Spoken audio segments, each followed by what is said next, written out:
Now lie. Okay, let me see if it's live now. Okay, it's live here too. Welcome to the very special episode of Masturbator Experience and Wolf Call podcast, where myself, Masturbator, and Fenrir the Wolf, the owner of the Wolf Call podcast, are Yep. streaming together. I'm streaming through Streamlabs, going to give this Uh, another try, while Wolf is going to use StreamYards. Uh, hold on. yeah, Hold okay. on. Yeah, okay, I could just like work on my description too, but uh, we're just waiting for Wolf. But we're going to be talking about. Okay, I'll just go with this. So, Fenrir the Wolf is the wrestling. He's like the much lesser Jim Cornette, and same goes for me. I'm the Brian Last in this. But we're going to be streaming and we're going to be talking about All Out. And we're all going all out on this pay-per-view. And I want to give this a description. Wolf, I haven't seen All Out. I've seen it much later on, and there are some parts that I skipped. But I've seen the pay per view. It's it's something. All right. We just. I mean, I would not say it's bad. Basically, it's a interesting pay per view, and we're just waiting for Wolf right now. But the whole thing is, this is what can I say? We had also like some people could be like joining us too in a moment, and we're all just waiting to give me a minute. We're all just waiting for Wolf to come back, and while he does that, I'll just like update my description in the channel too. Streamlabs is a very like you can't copy paste stuff in Streamlabs. This is like fucking stupid. Your channel, where is it?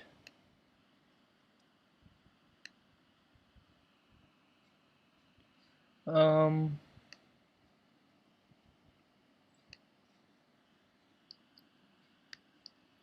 Wolf, let me know when you're back, okay? Let me see.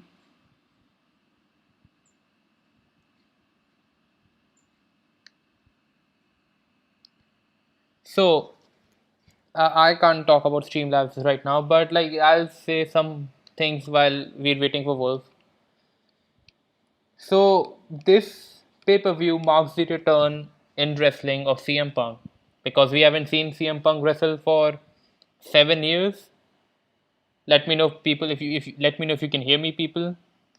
But CM Punk hasn't made his return in wrestling for 7 years, and he did against this guy called Darby Allin, and that's pretty much it. Like they have some other shows like Kenny Omega defending his AEW World Championship against the Impact World Champion Christian Cage, and what else? Young Bucks are defending their AEW Tag Team Championship against the Lucha Brothers. Eddie Kingston is going to face Rusev, or now he's like to be called Miro in for the TNT Championship, and Britt Baker is going to defend her AEW Women's World Championship against Chris Statlander. Let me see.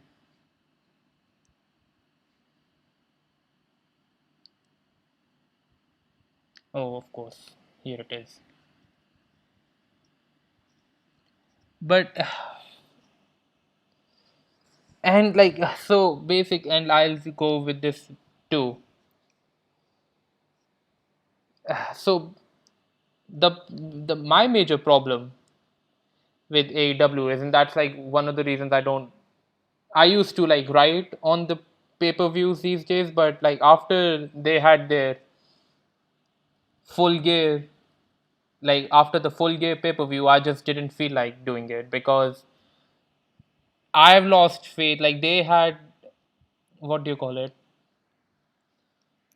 Like they fucked it up by ever since they've given the AEW tag team championship to Young Bucks when FTR were the tag team champions.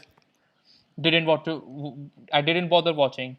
What I did watch was to get updated on it was Jim Cornette's experience because it's always fun for someone to rip apart this shitty show that a lot of people just don't get, or I'm just one of the people who just like my voice be heard by through someone else.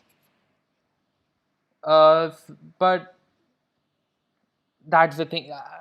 I've decided to give this another try when they like on August 20th when they've announced the return of CM Punk because that's the only thing that to me I've said this before in my podcast about the Dragon Ball Super chapter.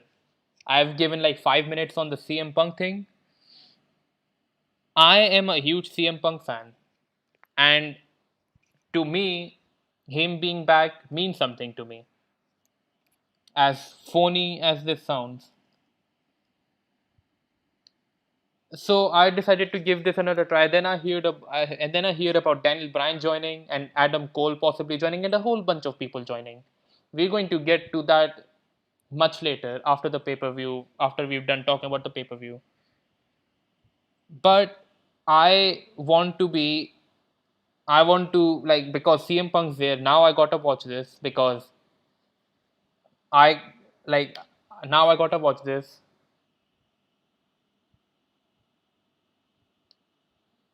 And that's the thing.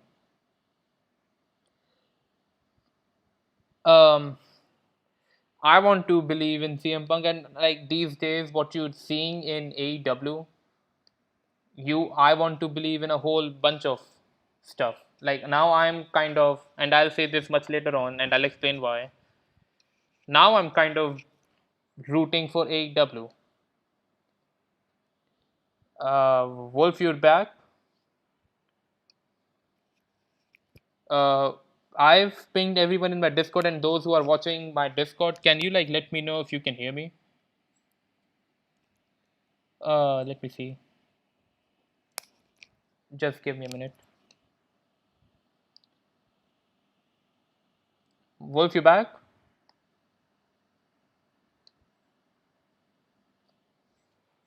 Um.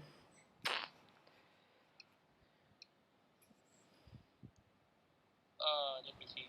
Okay, I can hear myself. I decided to look myself up. We're just waiting for Wolf here.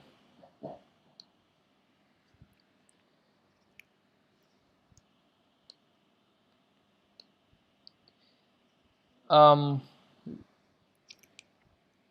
Who else can?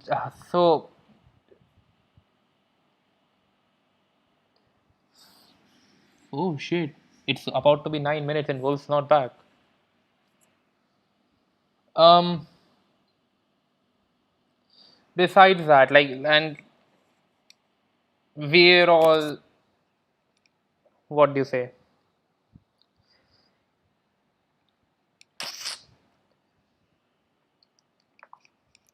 Yeah, so here's another thing. I'll mention this before Wolf comes back, of course. And I've said this before. Wolf has not watched All Out. I have, so I'll probably do the play-by-play, and Wolf is going to react and give his thoughts on the things I've told him if he didn't watch it. I'm back. Okay, welcome back, Wolf. So I was just telling people what's going to happen. I'm going to do the play-by-play, and you're going to react if you haven't seen it. Have you seen the pay-per-view? I saw Sony mash it. I saw Sony mash it. All right, I'll still do the play-by-play, and let me Oh, know. you still do it? No, I just saw. I just saw all of it. I Okay, got saw a poultry mash it. I got saw a poultry mash it. well that's good. Huh, Well, that happens with me too. I kind of hate people calling me when I'm streaming, so I get it. But okay, so while we're waiting for Wolf, I'll do the play by play. And what I'm going to do is like, okay, so Wolf is going to react to the things I'll say, but there's another thing to it, and like that is like there are not many wrestling fans in the people I hang out with in Discord. I just gave to some of them. One of them is I got Konosuke. Wolf was probably getting perfection. If I'm not sure, Konosuke just refused, so he's not joining because he's busy. If by chance perfection joins, and I said this before, none of and some people have actually seen me at least. Just because perfection's coming here, it doesn't mean we're all perfection supporters. Is that we're in a Discord server where none of us are beefing at the moment with perfection, and perfection is a wrestling fan. If by chance perfection comes here, don't make us out to be perfection supporters. It's just we don't have a lot of wrestling fans here, so and a lot of the people refused. So don't take it as, oh yeah, we're like perfection supporters and we're all this and that, blah blah blah. That's perfection, that's one thing. And second thing is some people who haven't joined now could join later, so there's that.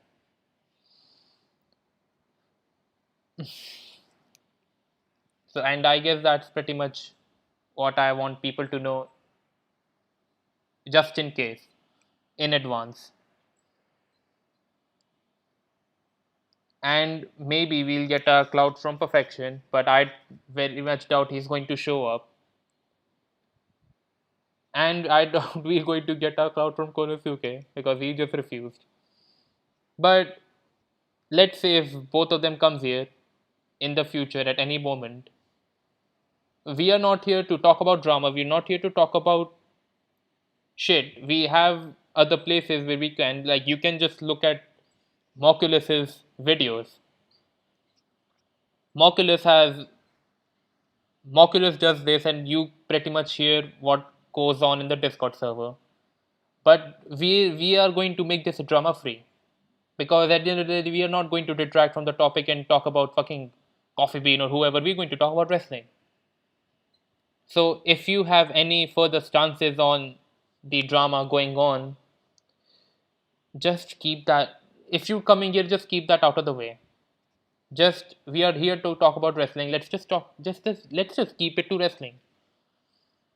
But then again, that is me being super optimistic, hoping for that cloud. But I very much doubt it's going to happen.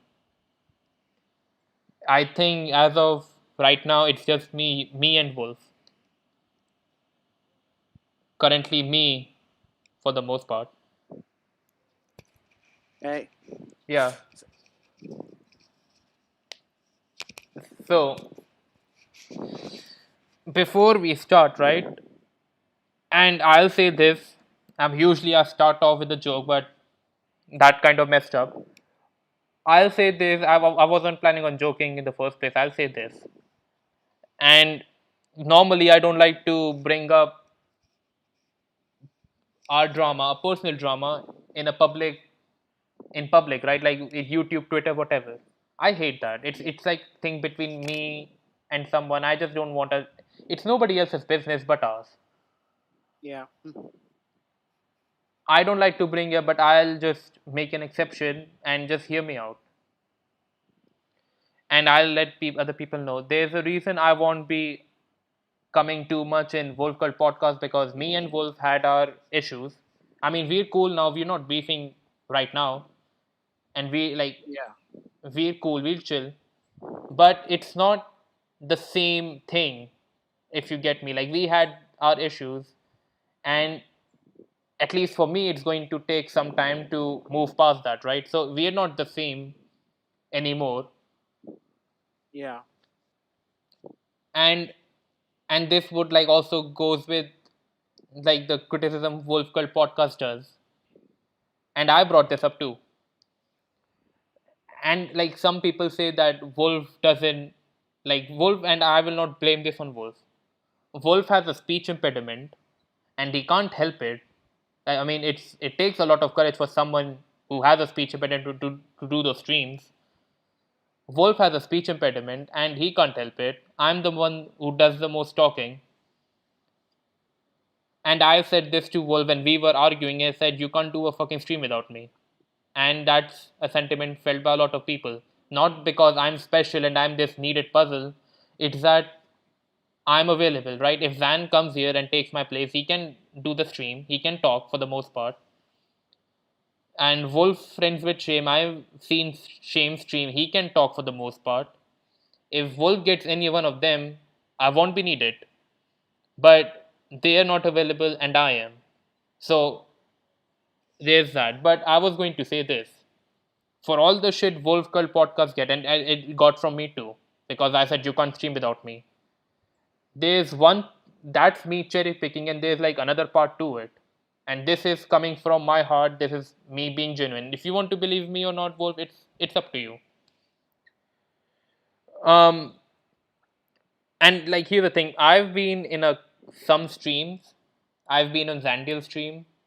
I've I haven't been on Clothespin stream, but I think I've been in a couple. I've been in Atheist Gamer stream, but I never had that confidence because like I was like a passive converser. I didn't talk a lot. A lot of people do the talking for me. I just give my takes here and there, but that's it. But I didn't have my confidence in myself. 2 years ago or last year, I wouldn't have thought about doing a stream of my own.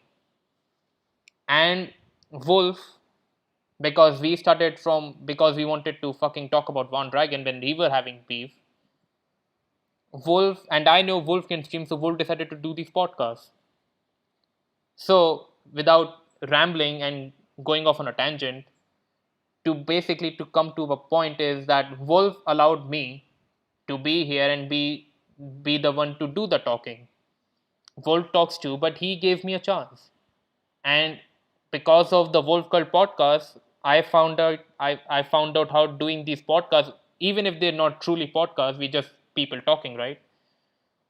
Yeah. He told me that it's fun to talk about things publicly. And if it weren't for the Wolf Cult podcast, I wouldn't have done any of my streams or and not talk in any of the podcasts. I would just be there just to give here and there takes on Zan streams, and that's it. So Wolf gave me that confidence to be here and talk, and that is what like masturbator experience is based had a base, and that like is based off the very foundation of the Wolf Cult podcast, and this is and as much and like people will say yeah like you need it and whatever, but like here's the thing. Wolf needed me for his podcast, but I needed him to do my own podcast. And for that, I thank you. Because, like, if it weren't for you, I wouldn't have done any of those podcasts. I would have just there complaining amongst my own group of friends. And we would have, yeah. Oh, thank you. Yeah, you're welcome. With that out of the way, let's talk about All Out. Yeah. Which took place on Now Arena in Chicago, Illinois.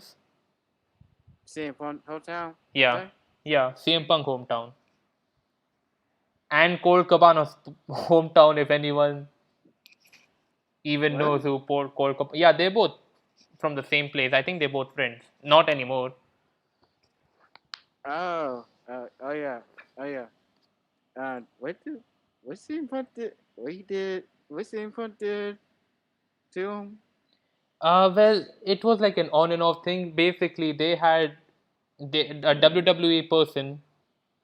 I think he was like a doctor who filed a lawsuit against Punk for defamation. That failed because there was no defaming stuff.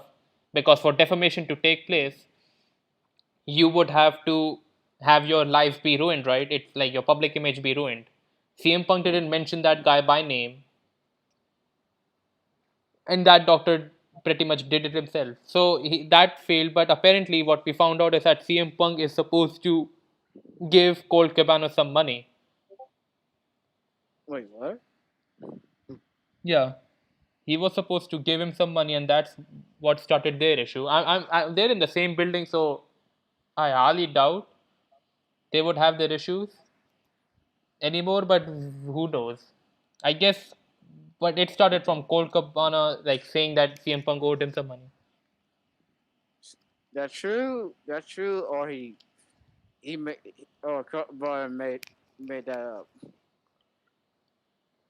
That I don't know either. I don't. I think Colt Cabana made that up, but like CM Punk's no angel. I'm pretty sure he didn't need that money. He can afford the lawsuit money. It's Colt Cabana because he didn't make as much money as CM Punk did. But who knows? Maybe they do. But it's none of our concern. So so let's just talk about the pay per view without any further delay. Yeah. And I'll say this: I've skipped some part of the matches too because they don't interest me, and I forward some of them. So this is not a typical review where I'm just going action by action and then I'll tell you what my thoughts are. I got what the portion matches Hmm. like the Young Bud, Lucifer. Yeah. I try to watch it. I got my eye out. I said, dear God, this best was shit. I didn't watch a full show. Yeah. And like I was I, like, sorry, what? I said a woman about water. I said I got very stupid. I said okay, I don't even watch it. They're not important. I got what 4 matches important to me. That Yeah. Jet, Lucifer, Hmm. Matt Bater, Mm-hmm. and CM Punk. Yeah, well, like we and like I've done the same thing, but I'll get on the I yeah, got a lot. I got a lot of stuff to say CM Punk. People not gonna like that match. yeah. We're getting on that, and we'll give our thoughts. So the first match is, and I don't know, like I don't know if it's my recording or these people don't know what to do, a pre-show or not. But the match was Matt Hardy with his Hardy family, and I guess that's it. But Wait, he was on the show. He was on the show. he was on the show. Matt Hardy. Yeah, like he was. I don't know if it's a pre-show because when I recorded the pay-per-view, they they got that match in there too. I think it's supposed to be the pre-show, but they just record everything, right? I watch it online. I go on website and watch it. Well, yeah. Then it. I don't know. Then it's a pre-show, I guess. So Matt Hardy with his members taking on the best friends and who's the other team? The Jurassic Express, Jungle Boy, Luchasaurus, whatever. So of course they won. I didn't watch that match. I didn't watch that match at all. I don't know who won. I could just like Google it. Let me see. But it wasn't important. And I like here's the thing, I'm not a huge Orange Cassidy fan. I think what he does is completely stupid. He's I hate overrated. I hate Orange Cassidy. Yeah. Okay, so best friends Orange Cassidy, Chuck Taylor, and Wheeler Utah, whoever that is, and Jurassic Express, Jungle Boy and Luchasaurus, taking on Hardy Family Office, Matt Hardy Private Party, the Hybrid 2, Angelico and Jack Evans with the Blade, and the best friends won via submission.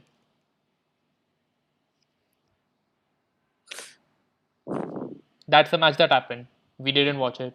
I'm not into this kind of crap. I'm better off. Same here. So the match started. Oh, also before that, they did a Dan Lambert interview too. And here's the thing, like Dan Lambert is supposed to be a Jim Cornette character, right? Like he's cheating on AEW. He's talking about how these people are not real men and whatever. I think he has some UFC guys with him. So Dan Lambert did his interview, and I'm fine with Dan Lambert doing it. He can he can cut a good promo. Problem is Yeah. when he's being the Jim Cornette character, right? I'm seeing a disconnect because he's talking about the people he has as real men, and then he's on the other hand he has Scorpio Sky and who's that other guy? Ethan Page. So this is where the disconnect is. He's saying these things, but then he's surrounded by Scorpio Sky and Ethan Page, and then it would like it's a disconnect. Yeah. They, they are not look like real men at all. Yeah, I know They, Jim liked Scorpio, but he doesn't like Page, so I don't know why they had him with him. I, I don't know. I don't know. I don't know. And just stick him with the UFC guys. That way, whatever he says wouldn't be so jarring to look at. I don't know. What do I know? I'm not Booker of the Year, I guess. So, That damn master. That Tony Khan. That yeah, fucking Tony Khan. yeah. A shitty butcher of the year. You should call him.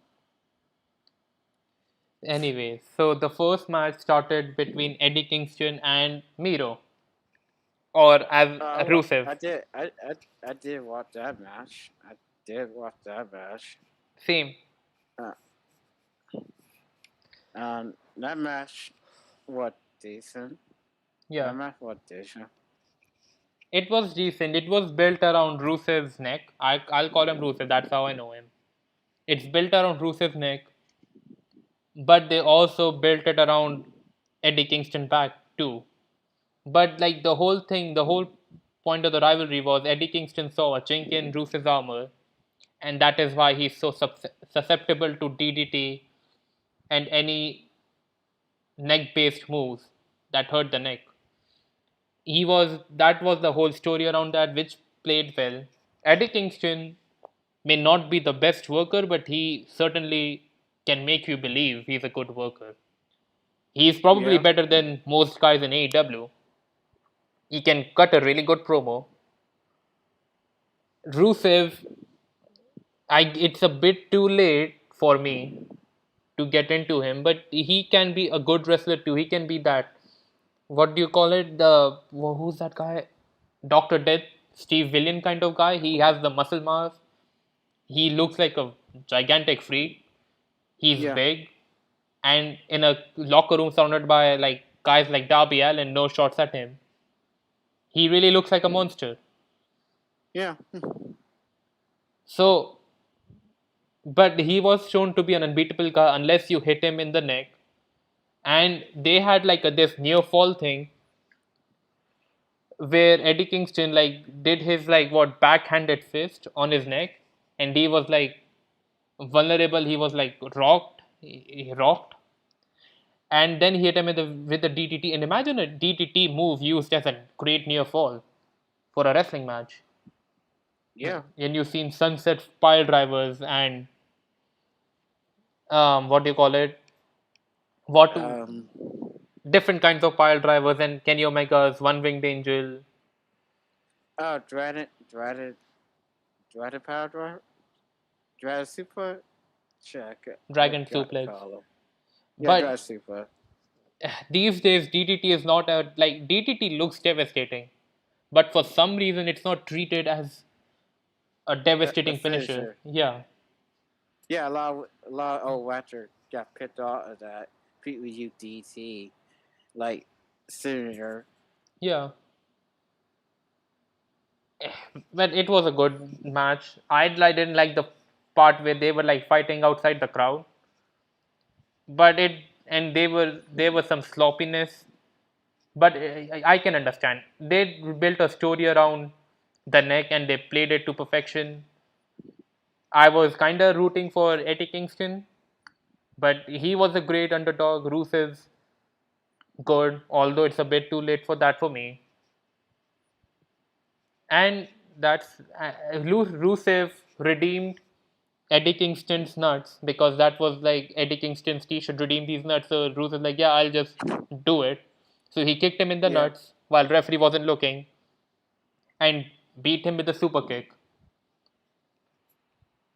that yeah. I got a point. A nitpick that suit kit. Look at do your suit kit. That suit kit look not good. Not look good. Yeah, That like suit kit. it's like a normal super kick, but it's like Rusev's big, right? And he can't be. And like this, like one thing I'll praise the Young Bucks for, they can hit their super kicks well. Like it's fast. Eh, I'm talking about they're fast. You can like there are times where you can get caught in that. Rusev's kick looks like he's so slow you can just dodge it out of nowhere. But like again, wrestling's not real. So what are we here to complain? no, no. What's a cat? Be a good suit kit. He good. Different. I don't know. He was off today. Every kid did fall down. He get a fall down. Yeah. Fall down. He thought he do a suit kit. People fall down. He do a suit kit. Yeah. Something recently, and kids did fall down. It was something, but like I guess I wouldn't have him tap out, so good on him. But Rusev's retained the TNT championship. Why is it white? And like maybe it's me, but it's like this white green thing. I kind of liked it with red and gold. Why is it Yeah, white all of a sudden? I wonder about that. Why white? It look shit. It And was fine. It was fine. White, I mean, red and gold. Now it's just pure white. from what I can gather, it's something related with like Rusev being a god man or whatever, god favorite champion. But I Oh don't my, know. oh They my god. it's only been 1 year and this belt has been changed in looks multiple times. First it was silver and red, then it's red and gold, which is probably the best design they had. Now it's white and gold. Wait, no, actually they had black and gold too, the black straps and the gold strap, which is good. I wouldn't mind. And then now it's white. It's like they changed it so many times. It's ridiculous. Stick to one design. Okay, change this Yes, one. Change the change the white look and just the next time they change it, they should just stick to it. yeah, So that's what do you call it? Yeah, so that is the Eddie Kingston match. The next match that occurred. God, let me see. John Marshy. John Moxley and Satoshi Kojima. Uh, Somebody tell me, can you tell me why John Marshy fighting New Pan people? From what I can tell, he is supposed to have a program with Hiroshi Tanahashi because Hiroshi Tanahashi is the IWGP United States champion. And I guess the whole thing is John Moxley says he's afraid and whatever. Tanahashi is not joining All Out. And I guess Satoshi Kojima was available. So they were like they're planning on giving Kojima like they're planning on giving Moxley some wins. And then in Tokyo Dome he faces Tanahashi. That is my prediction. So, so, but to me, you sure? To me, okay. To my eye, John Marshy just fighting old New Pan people doing nothing. Oh, did later after the video, he beat beat the the shonen that got shit shit that Yuji Nagata. that yeah to Okada that if no beater he just beat him. Jeff beat him. Yeah, I don't know. I wish they just like sticked with the Kenta program. But I guess they needed like I so they had their American show too, New Japan Pro Wrestling, and this is where Moxley faced Kenta, and I wish like someone like I see why they're doing it because the New Japan dads like Yuji Nagata, Satoshi Kojima, they're old and they're pretty much treading water. They can lose the match, right?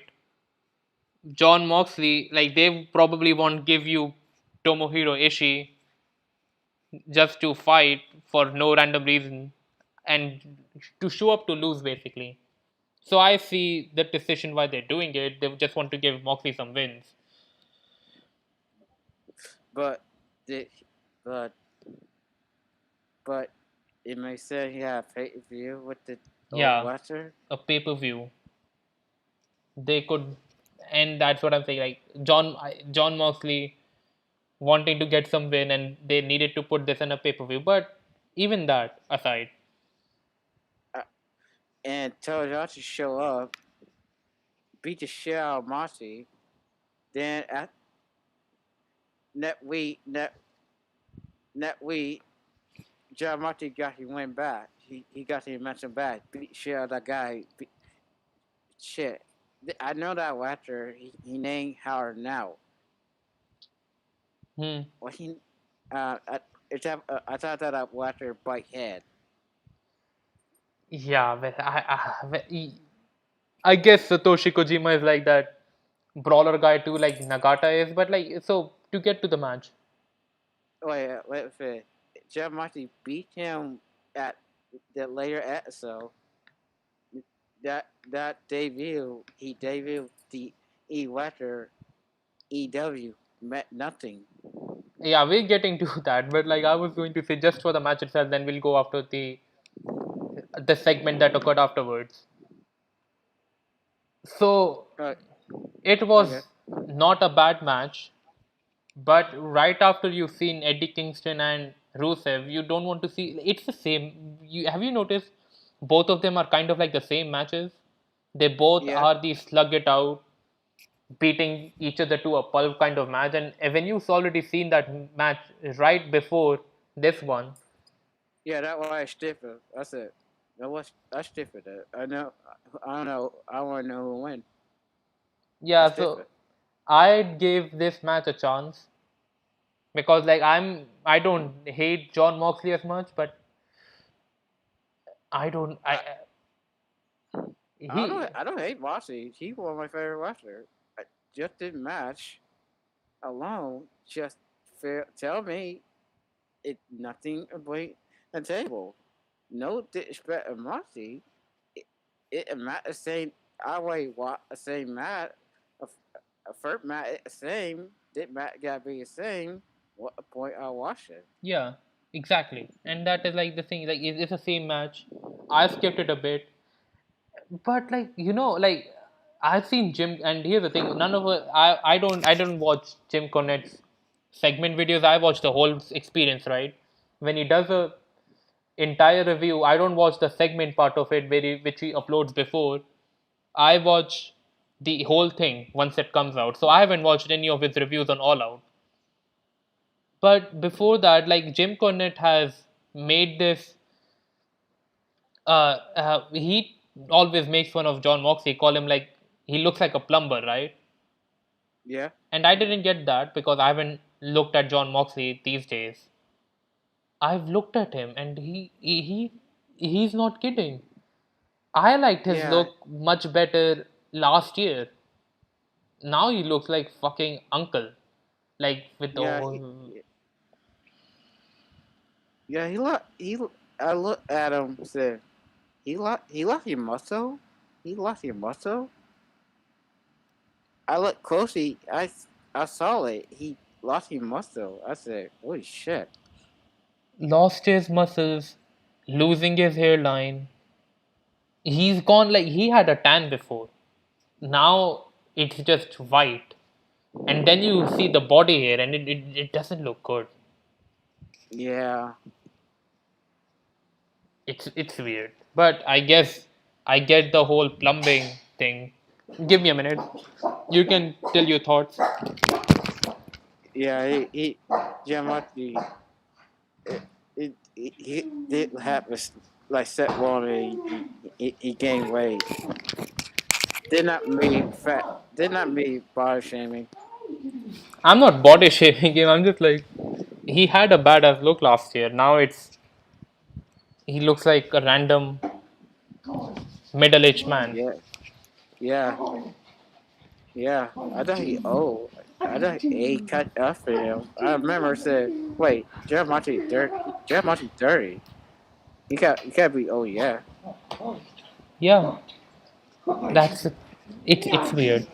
But anyways, the after the match, because Moxley beat him with his paradigm shift, Minoru Suzuki showed up and people were singing his song.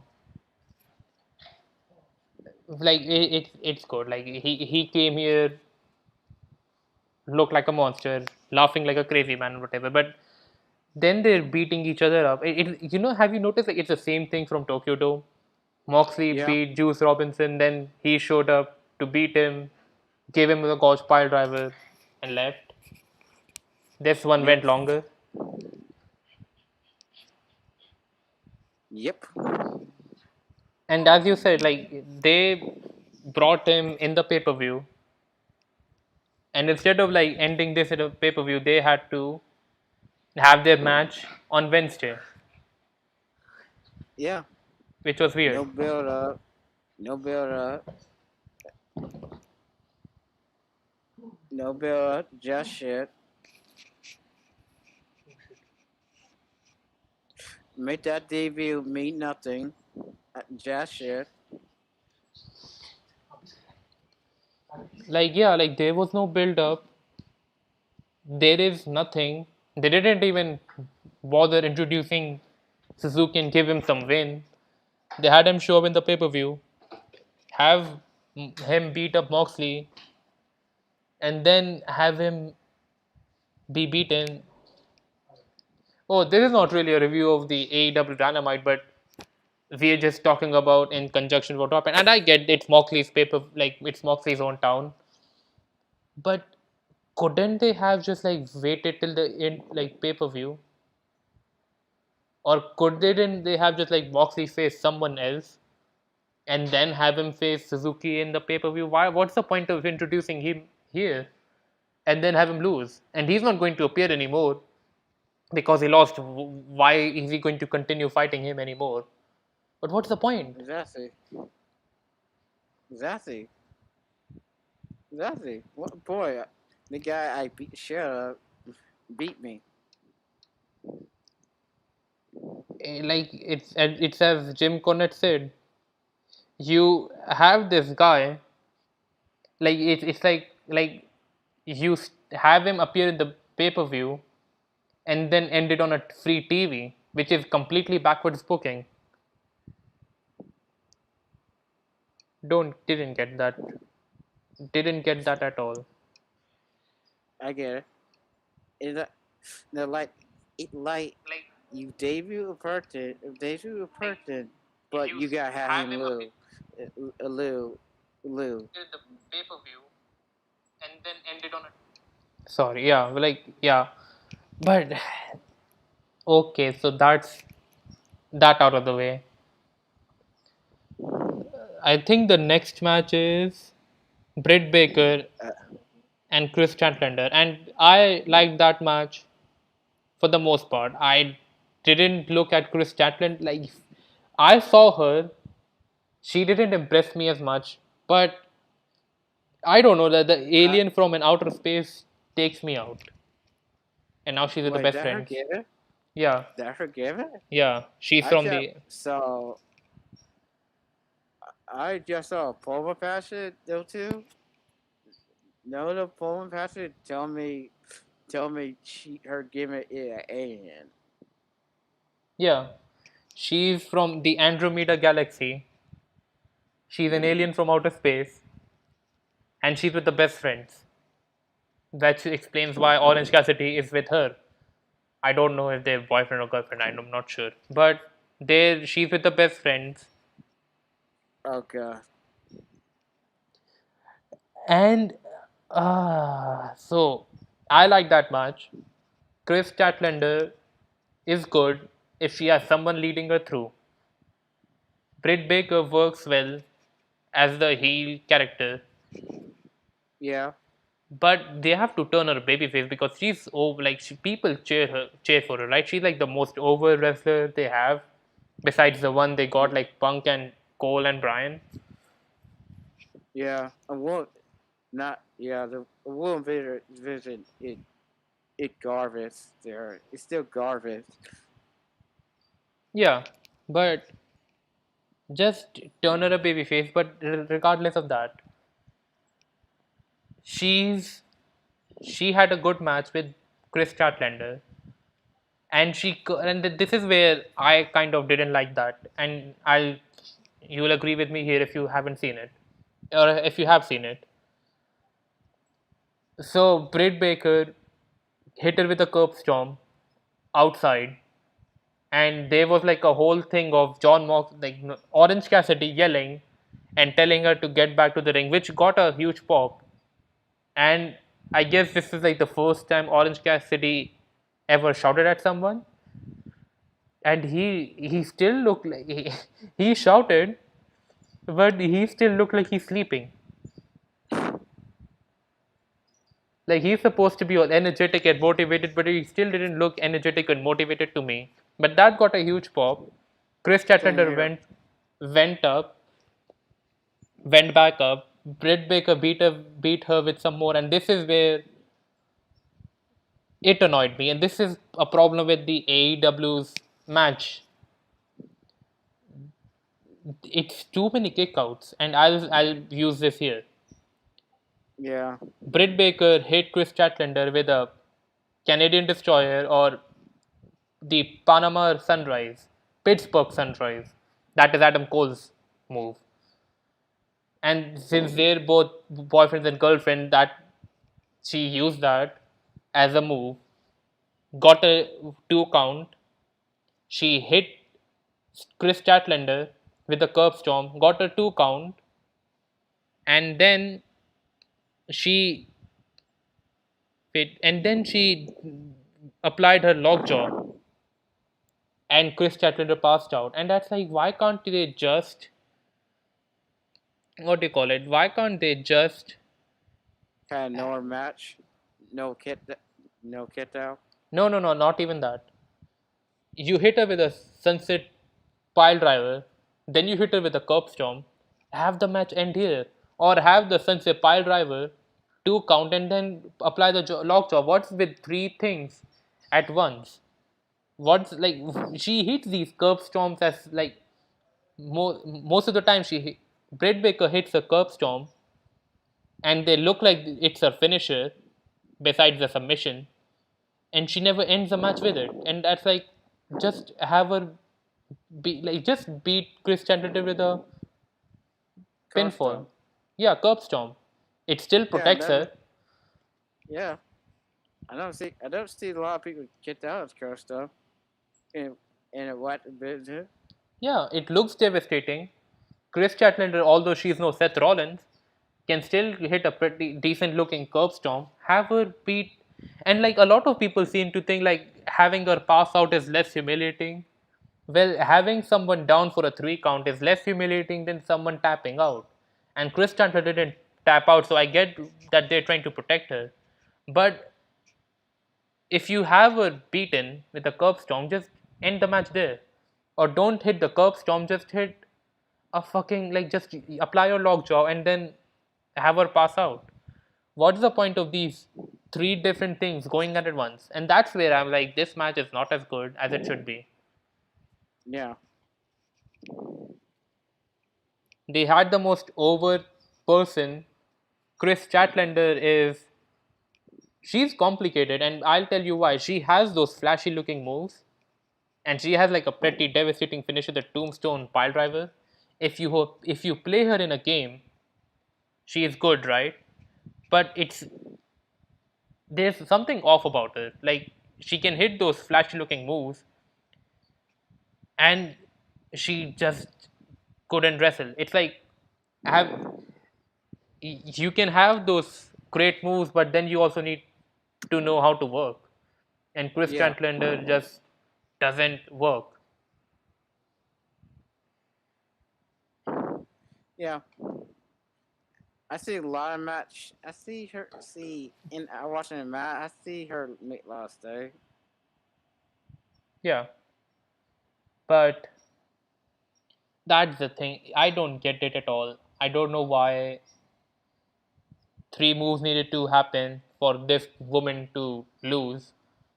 But that's over. And the next match is, I think, Uh, I can't oh, remember yeah. what that match. The next match is the one we were talking about, the steel cage match between the Young Bucks and the Lucha Brothers. Oh, I got lots of things to say about. I feel young. I just feel a loser player care a young bat did match. Yeah, I'll say it too. And before I do, before we talk about this match, and I'll have you have the say, but I'll say this. Throughout, before All Out, they were building to the Jurassic Express beating Young Bucks, right? And yeah, Yeah, Young Bucks have beaten them before. But the whole feud was centered around Young Bucks and the Jurassic Express simply because Kenny Omega and Christian Cage were facing each other, and they were part of those two factions. So when someone else wins a match, right, someone who had nothing to do with Young Bucks beforehand in this feud, I'm talking about this feud, someone who had nothing to do with Young Bucks beforehand, and suddenly they win the tournament and not the people Young Bucks were feuding against, it's a very stupid move. And this is where the whole disconnect lies. You have Young Bucks feud with someone else, and then you have him face someone else in a pay per view. What's the point of why couldn't they just have started a rivalry between Luca brothers and Young Bucks? What they were going for here? shot value, shot value, shot value. Well, this is pretty jarring, and this is pretty this is a disconnect, and that's why you couldn't really care for the feud. And I guess a lot of people didn't care for that feud either. They just wanted to see the match, and that's what it was. That's how it was presented to me. Yeah, a spot fat, a fat spot fat. So they had a match, and before I talk about my match, you've seen some of it, right? Yes. Okay, so you can talk about it. I'll just make my coffee. It won't take me like 5 minutes. I got I'll do it in two. Just again, let me know. and I got to talk again. I got to talk about a stupid part.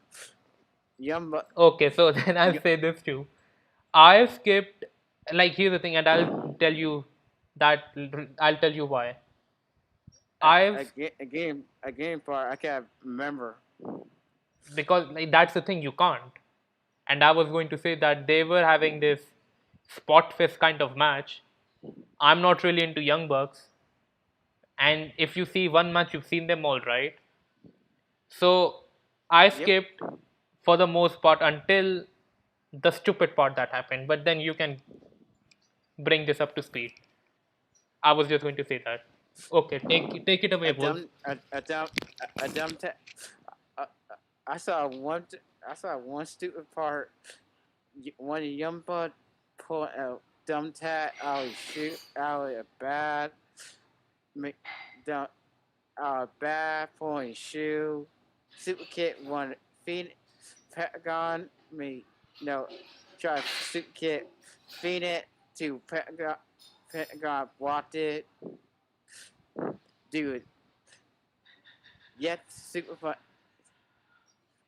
Young bud Super Kid Pentagon, but you see, but that dumb tat shoe had no blood in it. Look closely, that's dumb cat on his shoe look like marble. Look like fucking marble.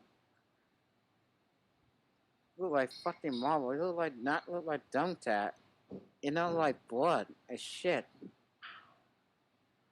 And More stupid shit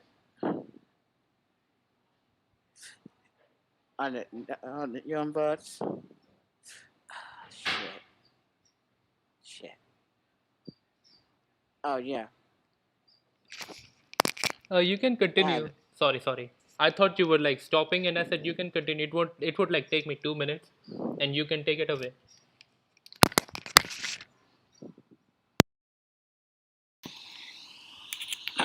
shit. And no stupid shit.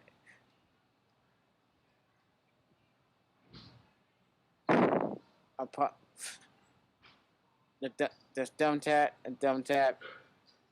They call it a cage. A cage. The cave. That little stupid hell. Shit. Bear. Damn. I need shit. I need shit. Shit. More stupid shit.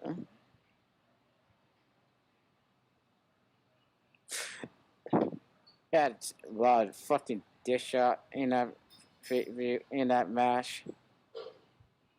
Fina jump, Yumba do a stupid kid in a dish some shit. A dink or a kid.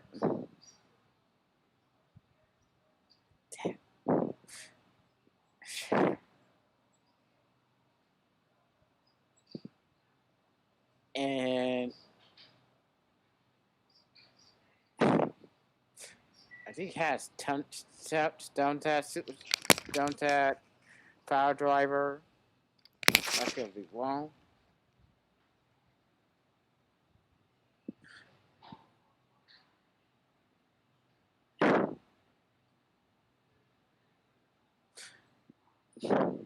And it might watch a spot fed. Yumba do a power driver, super power, some foot power driver on the cage.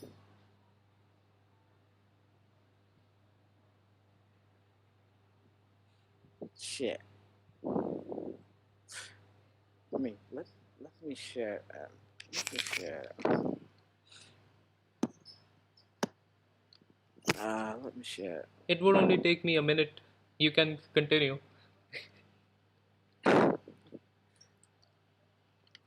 Just a minute. I'll be right back. I should. Damn.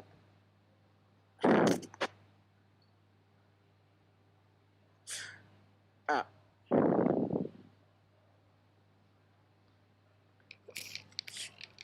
Oh. Hmm? I try to mirror all. I try to mirror all stupid shit. He did all dumb tap, all the dumb tap. Yeah. So, um, I have to leave in a second too, but I'll say this. So I was going to say this, like, so we'll get to why I skipped some of the Young Bucks matches, but what happened was, and like Wolf already said it, but for some people who didn't understand, so they had, so who's that? Some guy with a weird, stupid face mask threw a shoe to the Young Bucks, and one of them was a shoe with I don't know, they're spiky shoes. I didn't even see them as the thumbtacks. They had these spiky shoes. It's thumbtacks, I guess, but Young Bucks wore that. One of the Young Bucks wore that, and they were planning on kicking Ray Phoenix with that shoe, the spiky shoes. And I'll tell you the one part I liked, and that may be shocking, was when when Pentagon Junior or Penta L0, I'll call him Pentagon Junior. He stood in front of Ray Phoenix and he told him, "Don't kick my brother, kick me in the face. I will not have you hurt my brother, hurt me instead." And Young Bucks did it, which was a pretty good babyface move. And this pretty much got the stuff that Pentagon Jr. is a brother, right? And he wants to protect his brother. That worked with me. Yeah. And then they keep kicking him over and over. And that's like the middle part of this. They kept kicking Pentagon Jr. over and over. And Ray Phoenix got a kick anyway. And that, like, the one Yeah, part I liked was completely meaningless. yeah. And here, fucked up part, the shoe had no blood in it. The shoe had no blood in it. You look close in it, the shoe looked like it marble, had marble in it. No, looked like thumbtack. Yeah, and like here's That, another thing. Because that's like one thing I watched too out because I had a chuckle. So before that thing happened, Pentagon Jr. was like under the ring. I don't know how he's able to do it, but he was under the ring. Both feet were on the floor, and somehow they didn't win the match then. I yeah, don't know what the fuck is that supposed to be. But yeah, to the thumbtack thing, they kicked him in the face over and over. That was in the middle part of the match, the part that was rendered completely meaningless. The only emotional part of that match was rendered completely meaningless with the constant kicking someone with the face. You could just be down for the 3 count after that, but they didn't do it. And there was already blood beforehand. So yeah, as you said, there is no blood, and that's because they already had blood, which is like completely stupid. If you're going to have people bleed, just put the color then. yeah. It, it just spoiled a business. It just spoiled a business. And then someone took Young Buck's shoe out and hit someone with the head with it. I think that's how Nick Jackson bled. But Yeah. that's just it. There's Uh, that's uh, the worst part about them. They had some of these. If they fling every shit around, they'll get something good. But if it when it once it's thrown at random, whatever good shit that they're throwing would mean absolutely nothing. yeah. And After that, after that, everybody fall down, do a bot letter flip. yeah, also beforehand, because my mother was watching this too. Like she was having like a body pain, and she watched the TV because she was distracted. We only have one TV in one room, right? So she was watching that, and I'll get to what you were saying too, Wolf. She saw the thumbtack with the shoe. She saw someone super kick someone with it, and she is not really into wrestling. And she said, "Why isn't someone down for the 3 count after this? What's the point?" And another thing is, this Oh is the damn. this is like the stupid part about this. She saw the shoe, right? It's spiky everywhere. And if you're going to kick someone in the head with it, and like Young Bucks try to make it look like it would like really hit you in the face, they Yeah. already had spikes in there. What if one of the spikes could hit someone in the eye? That person could potentially be blinded because they got stabbed in the eye with those thumbtacks. Exactly. It was unsafe, and you could forgive things being unsafe if it wasn't stupid, and it was stupid either. So the one part I liked was the worst thing ever. Yeah. But to what you were saying about the choreographing thing, and this is like a major problem with the Young Bucks, and I'll get to it. They hit each other like, and you can let me know if you saw that part. Four guys were standing each other. Matt Jackson kicked Ray Phoenix with a super kick. Ray Phoenix, instead of hitting Matt Jackson in the face, hit Nick Jackson. Nick Jackson, instead of hitting Ray Phoenix back, hit Pentagon Jr. And Pentagon Jr. hit Matt Jackson. Yeah, I saw that. That was stupid as fuck. And a lot of people say wrestling's fake, but same thing with the movies. If you're going to have fake, like if you're going to do something that is not real, you have to make it look like it's real. Like Exactly. you have to make people lose and get immersed in whatever you're presenting to them. When it looks obviously fake to everyone, you have no reason to be immersed, and that's like one of the problems with Young Bucks. Yeah, They, they'll match. They're matching it video game. yeah, They'll don't do punching, kid, no remove. Don't just do punch, spread fat bullshit. yeah. You can like explain for a second. I need to like get my coffee. You can explain. They, I want a full mat. I want a hat I want a match. I just remember spot fat. The Young Buck did a super kit, flying free bar in a cage, or try to do a knee, or do a do came at a finisher, a young lover, made a golden lover, or It's called BTE trigger, but yeah, as you were right. But like, just to convey this too, because what you said is things I was going to say. Let me divide the problems with the Young Bucks on three parameters. Three reasons basically. I was trying to look smarter. The first reason is, and that's like one thing I said before, if you see one Young Bucks match, you've seen them all. They wrestle the same, they have the same kind of matches, they're long, they have these too many near falls, they have shit that could mean something but they don't mean something, and then they ended it the weakest possible way. And I'll get that because that's one of the third reasons too. yeah, The they sec got sell ending. Yeah. Actually, I would not even make this the third reason. I'll make this the second one. The third reason is the bigger issue, right? The second Yep. reason is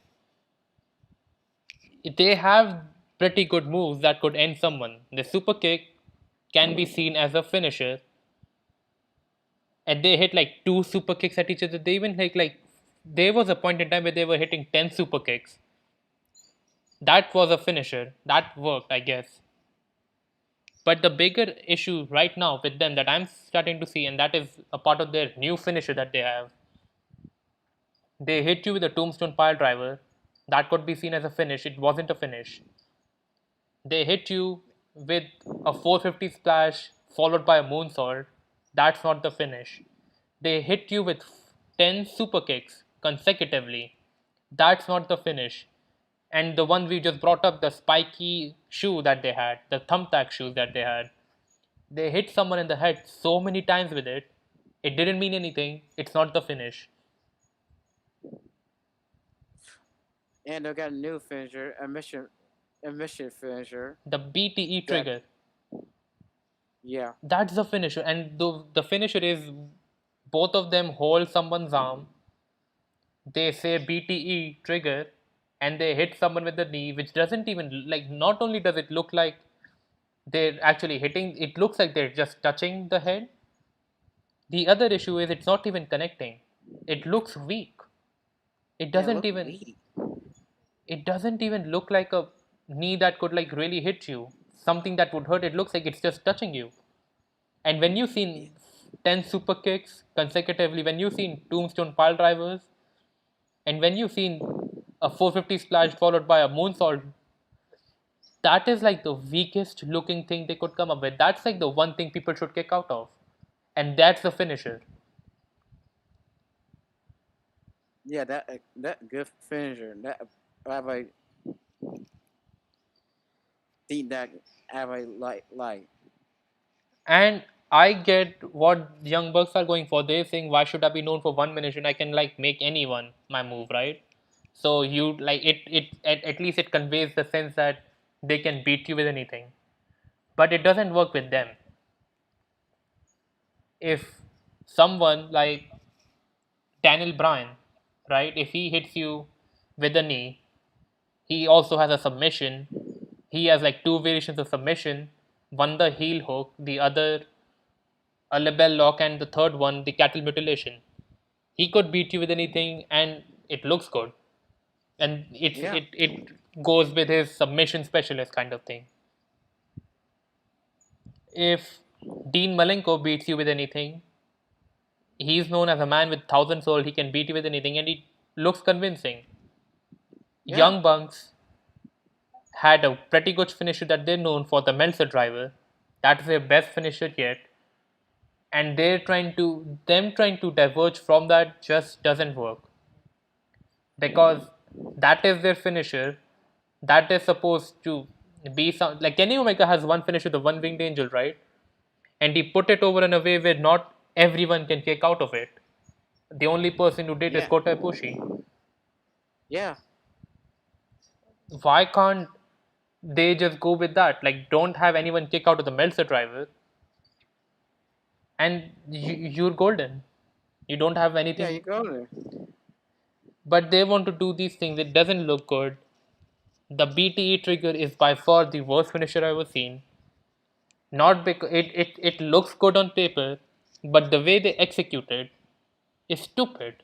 And it's already someone else's Yes. finisher. Yeah, stupid. That's the second reason. The third reason is, and that goes with a lot of all the indie wrestlers, but I've noticed this the most with the Young Bucks.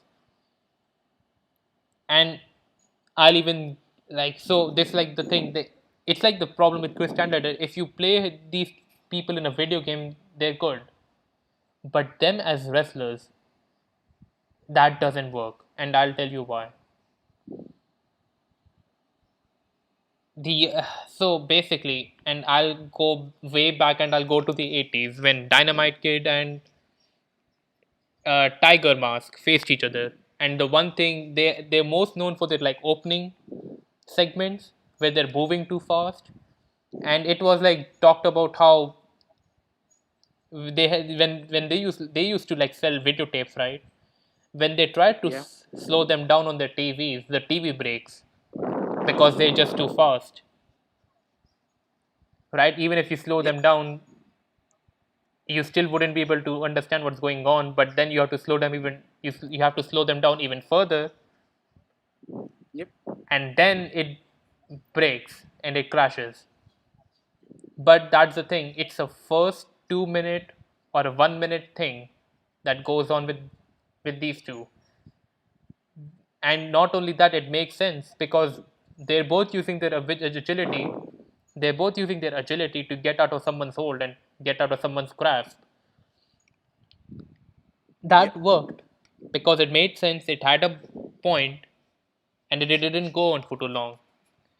If you just have those first minute of Dynamite Kid and Tiger Mask and make it a whole match, right, where people are moving too fast, they're doing these spots, they're all doing the gymnastics, it wouldn't work. And that is the Young Bucks match in a nutshell.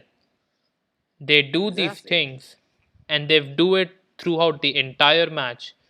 Not only does it look fake because they're not exhausted after doing a lot of these moves, it looks choreographed. And the third, which is something I could forgive, because I saw when I was a kid, I saw these Young Bucks matches and I thought they're a good tag team, but I only saw the highlights of the match, right? And that Same is, here. Same here. Same here. I thought they were good too. I watched a match in myself. I said, "Holy shit, they are garbage." yeah, like as a highlight it works, because like you thought these are just the highlights, but as a match, and if you see these things too much, it looks choreographed. But the major problem that I have is that stuff doesn't register to me. And I'll compare it with I'll compare it with chocolate.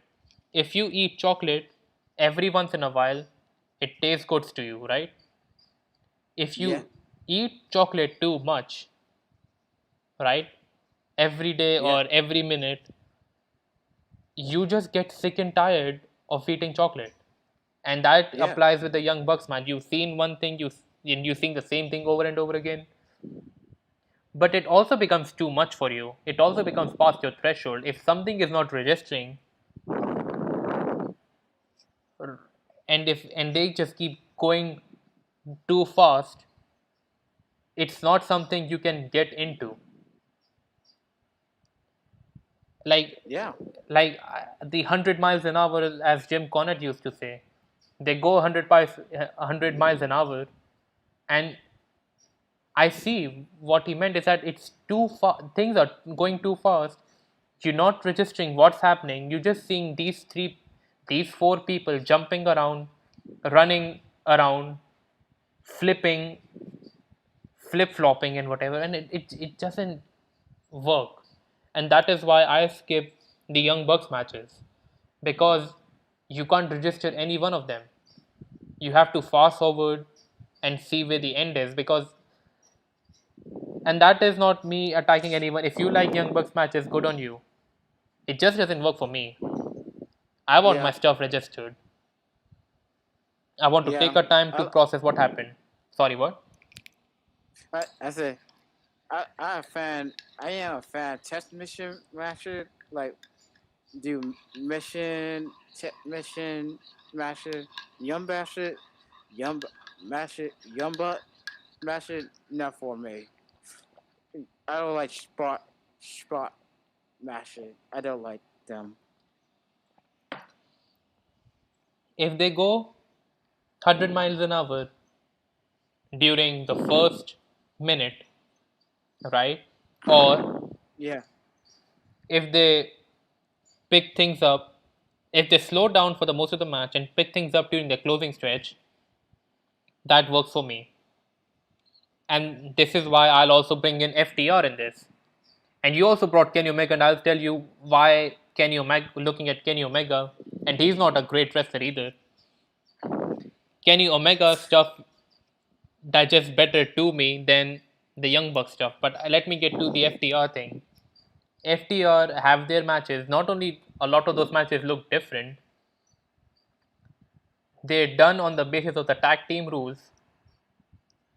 And the third thing is, they if they hit you with a pile driver, they'll have it register for you.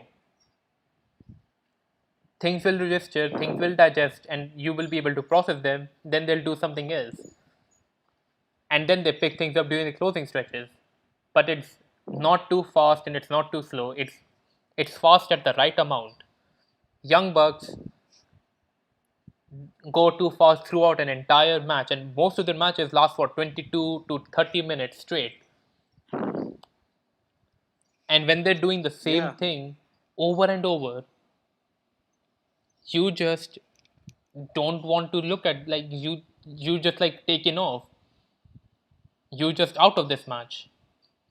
You just Yeah. taken out. Like, it's not registering. You're just looking at it blindly. If that makes sense to you. Yeah, that makes sense. So, and with Kenny Omega, and Kenny Omega does the same thing too. But at least if he's down after a tombstone, he'll be down.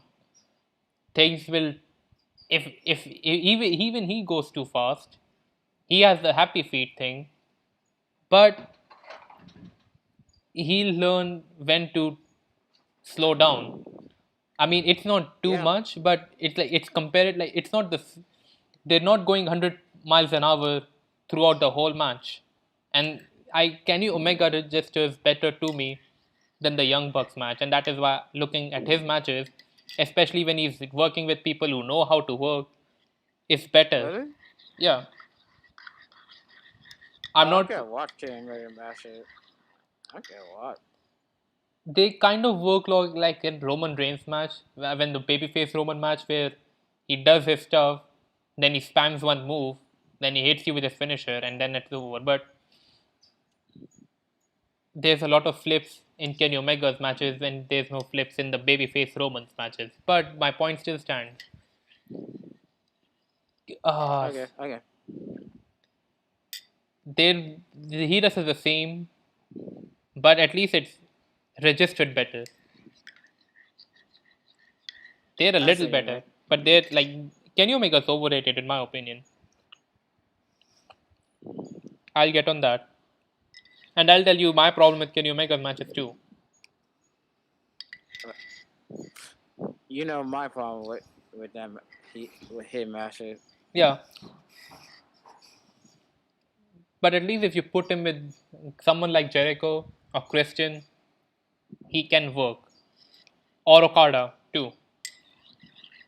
Now, to the I, next. I Sorry. felt I felt they carry matter. They are carrying him. They are carrying him Mm-hmm. in a match. I I feel I see you mean. I yeah. Yeah, I get Cam credit that they'll mash it. Yeah, So, and we're still on the Young Bucks match. So basically, and the reason it's taking so long for us to talk about the Young Bucks match is because the match was so long and it's so much stupid shit. But the one yeah, they were hitting someone with the spiky shoes or shoes with a thumbtack, but it was in the finish. Ray Phoenix dove from the top rope towards his brother and the Young Bucks. The same brother who was protecting him from getting kicked in the face with the thumbtack shoe. His own brother is diving on him now. But anyways, they hit someone. They yep, hit either Matt Jackson or Nick Jackson with their finish, which is a a package assisted pile driver. They won the match, and I'll say this, and like you, Luca brothers are the same as the Young Bucks, but because they don't appear as often as the Young Bucks do, I can I agree with that. yeah, like I I like think them better. why I say that they can't do dish and move, dish and move, Hmm? dish, dish and move. They can't do punches, kick, kick, kick, and dish and move, suplexes, suplexes. Yeah, in Guinea, in Guinea, yeah, there was Yeah. sloppy, but the Huh. few approved. But दस बजे unlike दिया था मैंने इनको. Young Buck, they criticize him. But you tell Young Buck, you criticize Master, the Young Buck not gotta look to you just shit. But like, yeah, that's what I was like bringing up this. Like, I was bringing this up too. I think they both wrestle the same way, but you can give Luca brothers a pass simply because you don't see them every week or wrestle every week. So when they do it, and like, so when they do, and like, because they have these like face paints, and they like, if I'll tell you this too, Young Bucks as heels are the worst thing I've ever seen. I mean, they're not good baby faces. They just annoy me as heels. I'm telling you, they have go away heat from me. I want them to disappear from my television. I don't want them to see. And that is why I don't, that is one of the reason I skipped. I just hate the Young Bucks now. And as you said, they don't accept criticisms. And this reminds me at the time when Jericho had a conversation with the Luca brothers, and he said they do these things, they're defiling the tag team rules, but then they're like, you just focusing on them. But there is another team that wrestle the same when you call them the best tag team in the world. Yeah, So yeah, this should be but applied with Young Bucks too. yeah, they get free pass. Why they not get criticized? Why did Lucifer get criticized? And like Luca brothers are like Mexican wrestlers. They want to get their Mexican wrestling style over, right? And Yeah, it's not an opinion. Like I'm not saying it justifies what they're doing, because again, if you're in America, you have to adapt to their style too. But at least you can forgive them to a certain degree. yeah, yeah, And that's yeah, like with Young Bucks, not only are they just annoying, using them every week. wrestling the same match, and then you just see them be fucking goofs. Like, and this like something Brian last brought up. If Kenny Omega can try to be a serious wrestler, but when he's surrounding himself with the Young Bucks and Young Bucks manager, and it just doesn't work. It's like there's something about them that I just can't stand them. And the fact that they're appearing every time, being as annoying as they are, not even like heelish kind of way, just annoying in general. Yeah. It really Just yet. hmm? I said, just yet annoying. They're annoying, and you're seeing them every week. You're seeing them wrestle every week. Just get them off my television, and that is why Luca Brothers winning Young Bucks is great to me, because like I was rooting for you, Luca Brothers, even though I said this should be the finish with the spiky super kick and whatever. But Luca Brothers winning is a. I actually was rooting for them if it means I won't have to see Young Bucks wrestle as much as I've seen anymore now that they're not the champions. And that's me being optimistic, and that's never coming true, but at least in Dynamite they haven't wrestled, even though they still appeared and still fucking talked. I Yeah. just want them to not wrestle. I can even take them just standing there and sitting there. I just don't want them to wrestle. Yeah, me here. Be here. I don't want them to laugh though. And I don't get sorry, I don't get why if you like a young buck. I don't get it. I think same reasons we do, because a lot of people don't. And I'll tell you, I'll also get to this too. You made a point, and I need to bring up something interesting too. So basically, and I'll give you why people like him. I guess because they're into the spot fest kind of wrestling, but then they're only watching the highlights, right? They're watching the highlights, and the same reason you and me like them. When we saw the highlights, we thought they were just the highlights, and they worked. They looked good. As a match, they don't. And once both of us saw the matches, we're not really too much of a fans. On top of that, now we're seeing their personality in general, and we're seeing their character, and they're just unlikable. At Yeah, first, the we were just point. watching the highlights of the matches. Now we're watching the matches and them every week.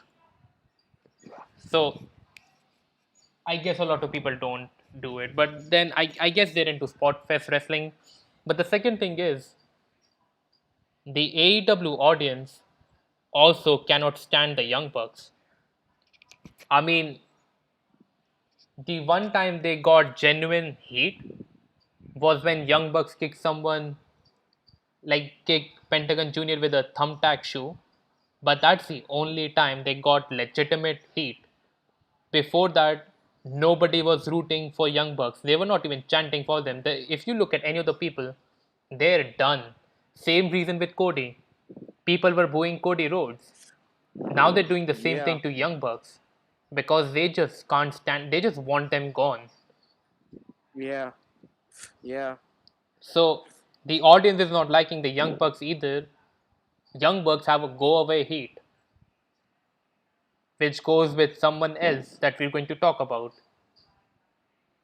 But nobody likes them anymore. Like they don't have as strong a fan base as they do, and it is made especially clear when you see someone like FTR just wrestle Santana and Ortiz, and you see that they could put a good match, but they got buried. They showed up just to get buried by Young Bucks, and now they're not.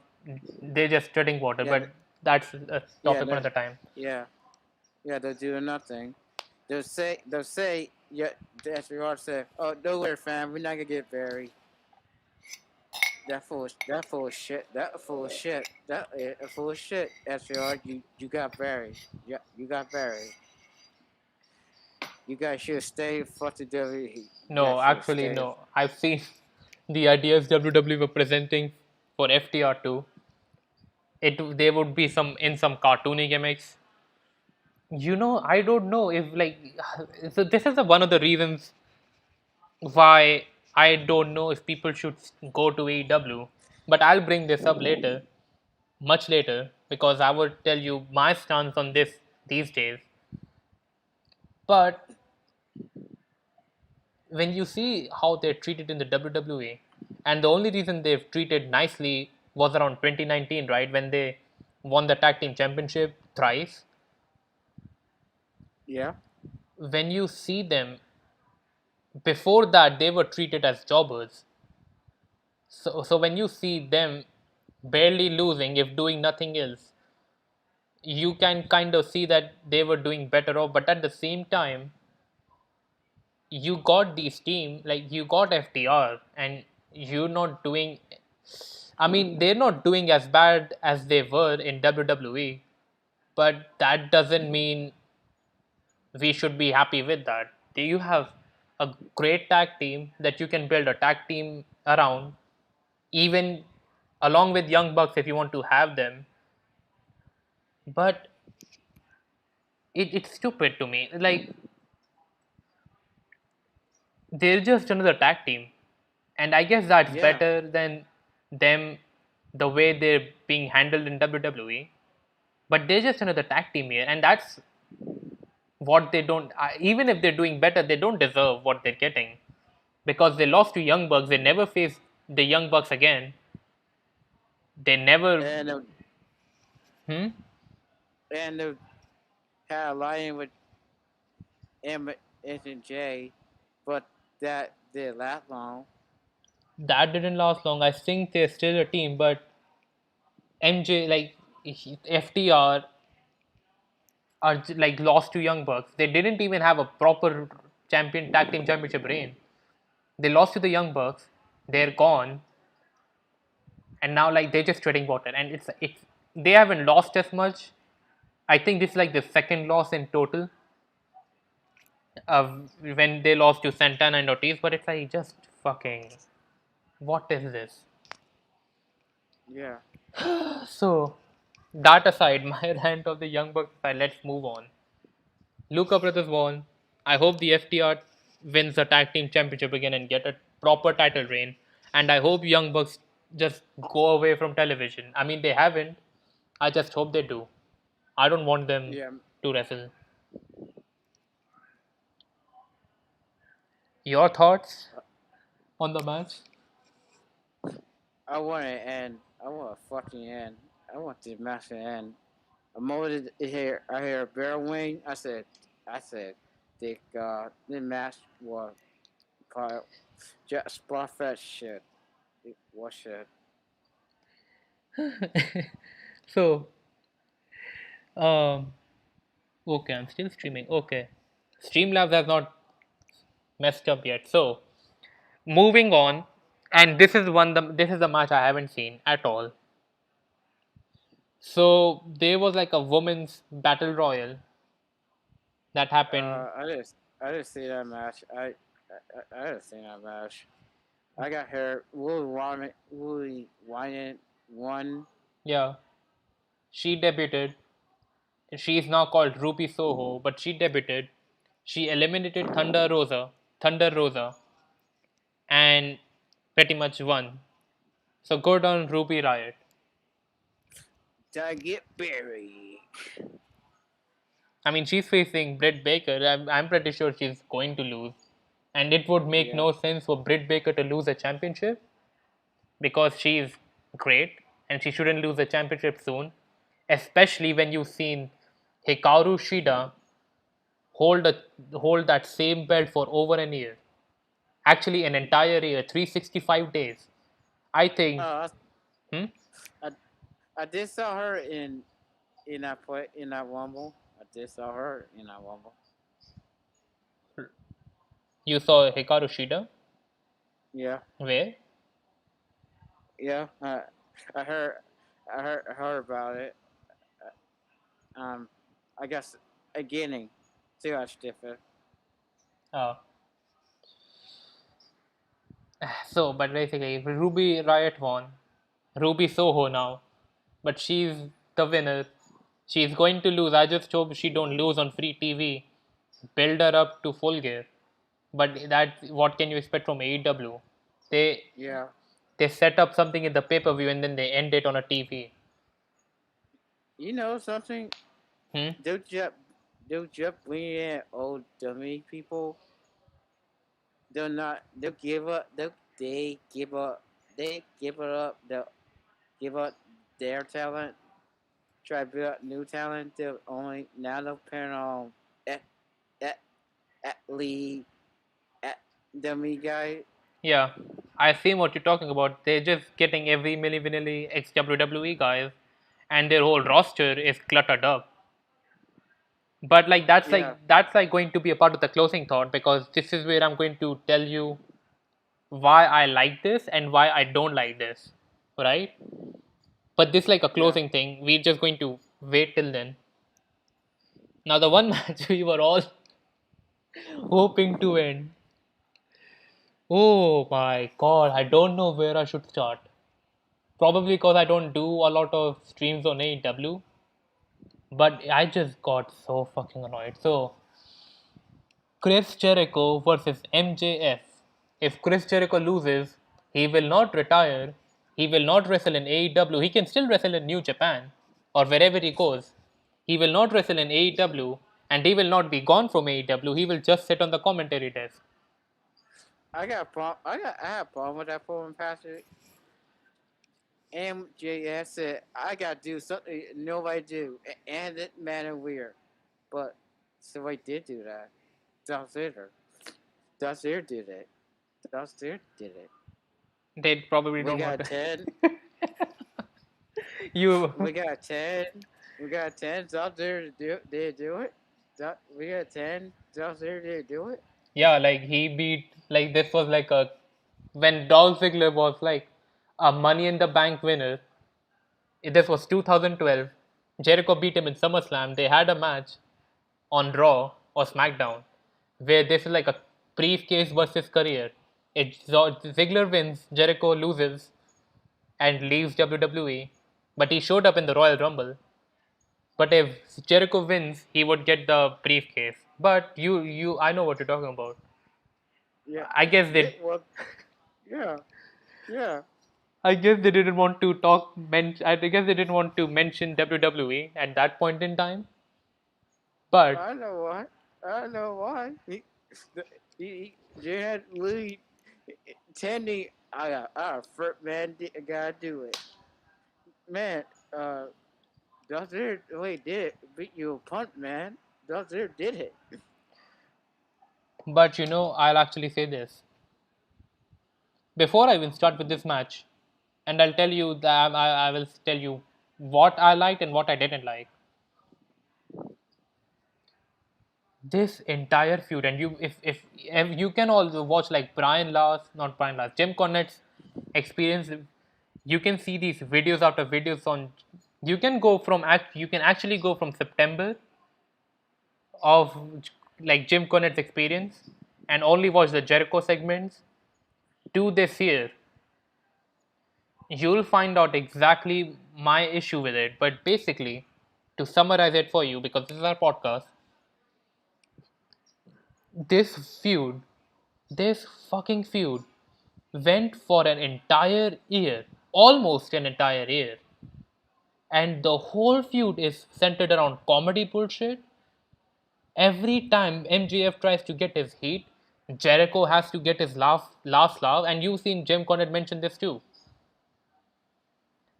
If you Yeah. can't remember MJF beating Jericho for the three time, I don't even know if he beat him for the three times. I thought there was only two. I'm talking about I one-on-one know. matches. I know. Tricker could beat him anytime. I, Yeah, like because that's simply because every time MJF does something, they had to have Jericho get the last laugh for some reason and whatever. For some reason and whatever.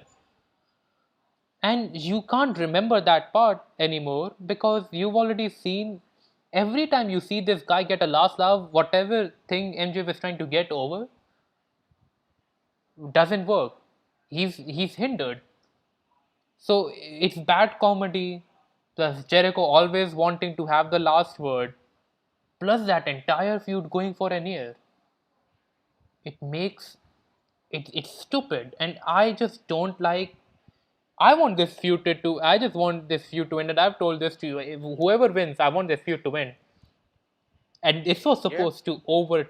This was supposed to be over 2 weeks ago, when Jericho went through the labors of Jericho, lost to MJF in the fifth labor. That's where they should have ended it. They should have Jericho go away, doubt himself, and then maybe come back 6 months later to have a feud with MJF, and then you can beat him, whatever, right? But you're supposed to end yeah, this feud, but they still continued past it.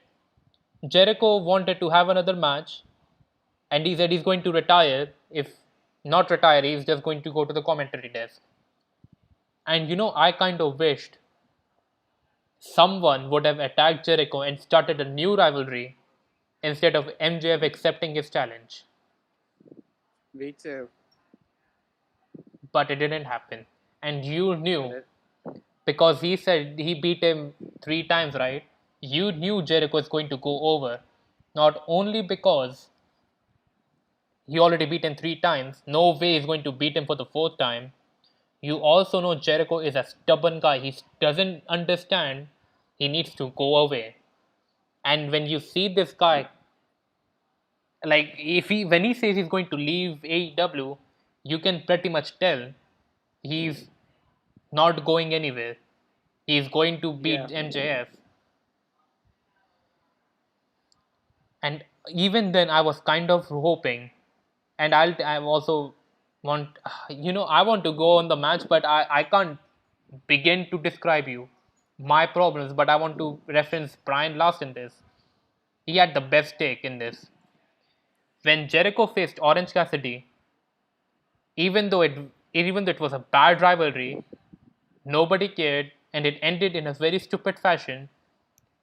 No matter how any one of us feel about Orange Cassidy, see him as a wrestler X, right? yeah, He still got over. He's a young wrestler. He was kind of popular, and I'm saying wrestler X. I'm not saying Orange Cassidy. He's a young wrestler. He's he's like popular in some degree. He got over. That's like the right call, because he's a young wrestler, and Jericho's supposed to put a young wrestler over. yep, yep. This one, he not put JM Yeah, over. He just buried him. He just fucking buried him. and Brian Last brought this up, and I couldn't agree more. He's like a wrestling leech. A wrestling leech. I'll say this again, a wrestling leech. And there's a reason why he's so bloated and he's so fat, because he sucked the blood out of MJF and everyone who is Yeah, associated with him. Jack Fryder, he leaked off him. You leaked off him. He not doing nothing. Just shit. And like Jack Swagger's MMA career aside, I don't see him ever succeeding. But and by my point aside, that aside, he's he sucked the blood out of young MJF so much. And you can argue with me on this too. And I'm willing to have an argument. Not you, Wolf. You agree with me. MJF last year was more over than the MJF this year, Yeah, because that guy at that point in time never lost a match. Right? The only time he lost was where he got screwed out of. What my opinions on that were is a different topic. But he never lost that. He was one of the people who was moving the ratings. People were into him, and then yeah, he got into a feud with Chris Jericho, and I guess Jericho convinced him, "Hey, I'll have you beat me 3 times, and you're going to be more over than you've ever have." yeah. You didn't need CM Punk. You didn't need CM Punk. You you look. You didn't need CM Punk. You said, oh, I don't need CM Punk. I did, motherfucker. Yeah, Fuck CM Punk. and he said, "I'm a star. You can work with me, and I'll have you. I'll put you over." And in his misguided ways. And like we've all seen the feud and we've all wanting this to end because it's going on for almost an year. This started after All Out and it ended on All Out. But they were so after all the stupid comedy that you've seen, after all the times you've seen Jericho have the last word, and all the bootleg Stone Cold Steve Austin cosplay Jericho was doing, the one thing that always made me hopeful for is that MJF is going to beat Jericho. He's the one who's going to get over, and he didn't. But Hey, dinner. You he, got buried at last 40 seconds. He said, you saw a match. He hit Jericho with a fucking bat.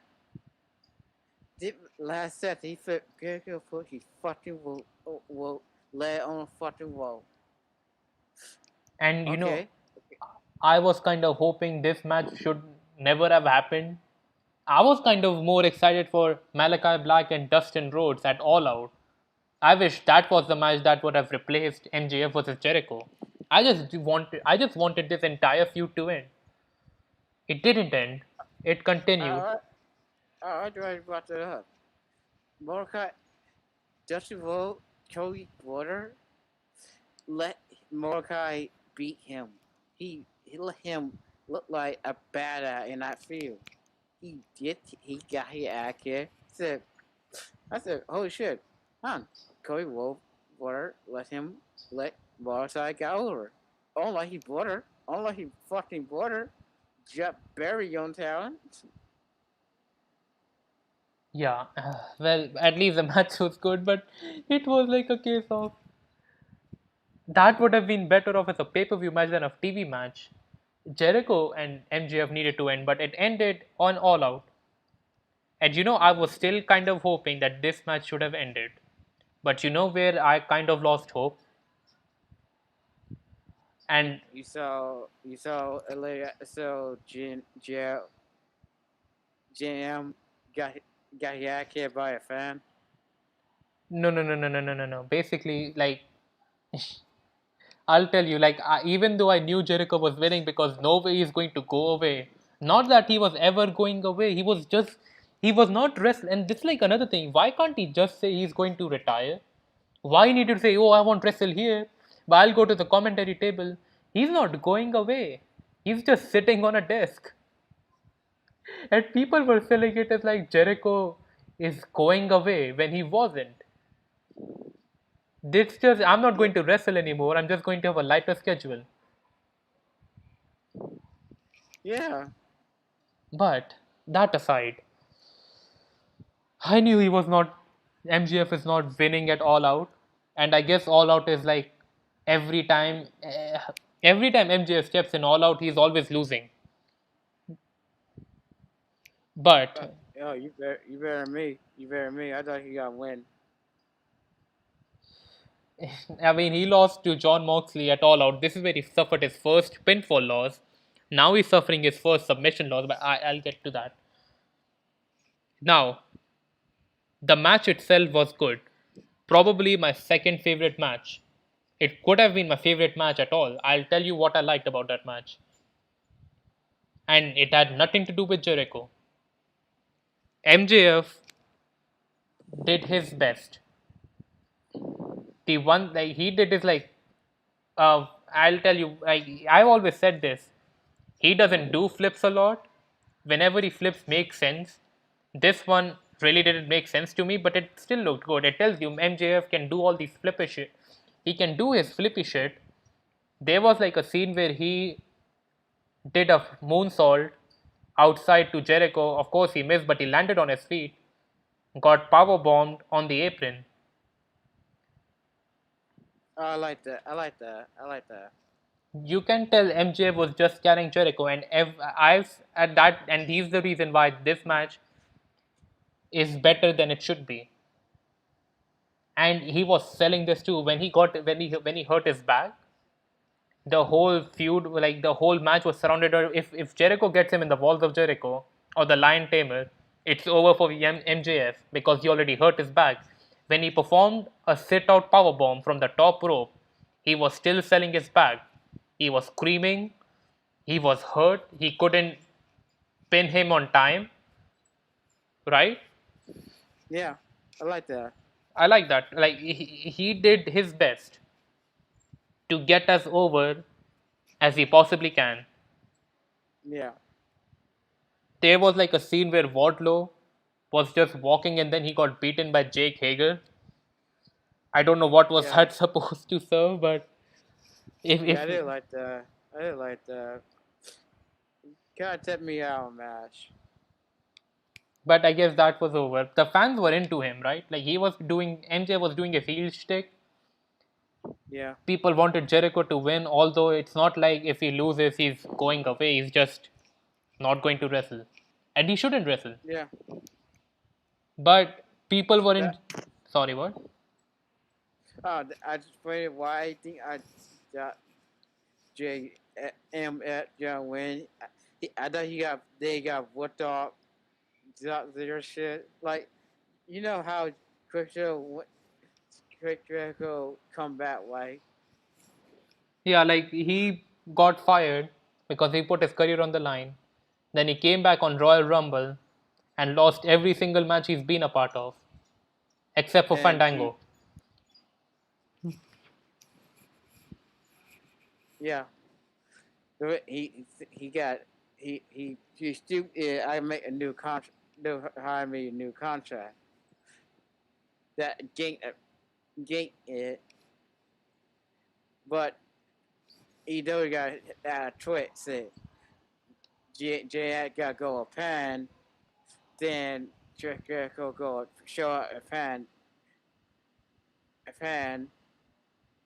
Trey said, "What you do, Trey? I told you can't watch no more." Chris said, "No, you said I can't watch AEW." Mm-hmm. He jumped me. Then AEW Jr. look stupid. He quick beat the quiet out on him. Then they had no match. Then they had no match for quick before he would go back AEW. Yeah, and so okay. But anyway, so continuing on, MJF pinned Jericho after a Judas effect, but He own move. Jericho's foot was on the rope, and once the bell rang, I knew Jericho was winning. I was hoping nobody saw that. Jericho got screwed out and never being able to wrestle again. But I knew at that moment Jericho is this match is going to be restarted, and it did get restarted, and that's when I lost all hope. That's when it's like, yeah, this Me guy is going too. over. Me too. That all me too.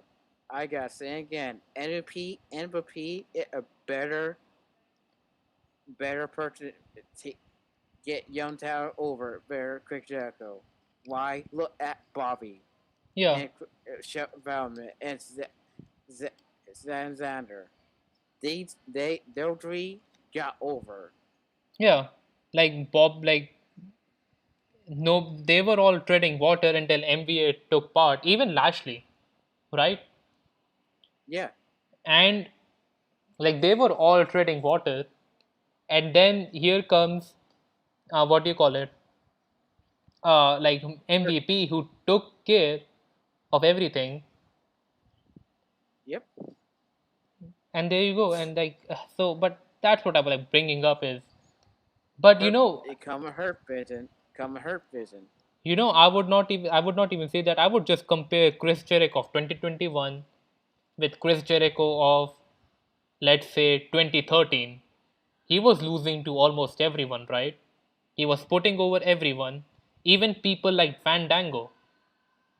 He beat And Jericho at WrestleMania, and as much as I didn't like that, it still tells you that Jericho is trying to get everyone over. and Karen Orman. And Karen Orman. And Karen Orman. And Kevin Owens, yeah. and Dolph Ziggler. He got Zut over. That was very weird. Yeah, and like that's what I was like bringing up is like Jericho of 2013 is a far better guy than Jericho of 2021. And you know, but I like that's what I was going to say.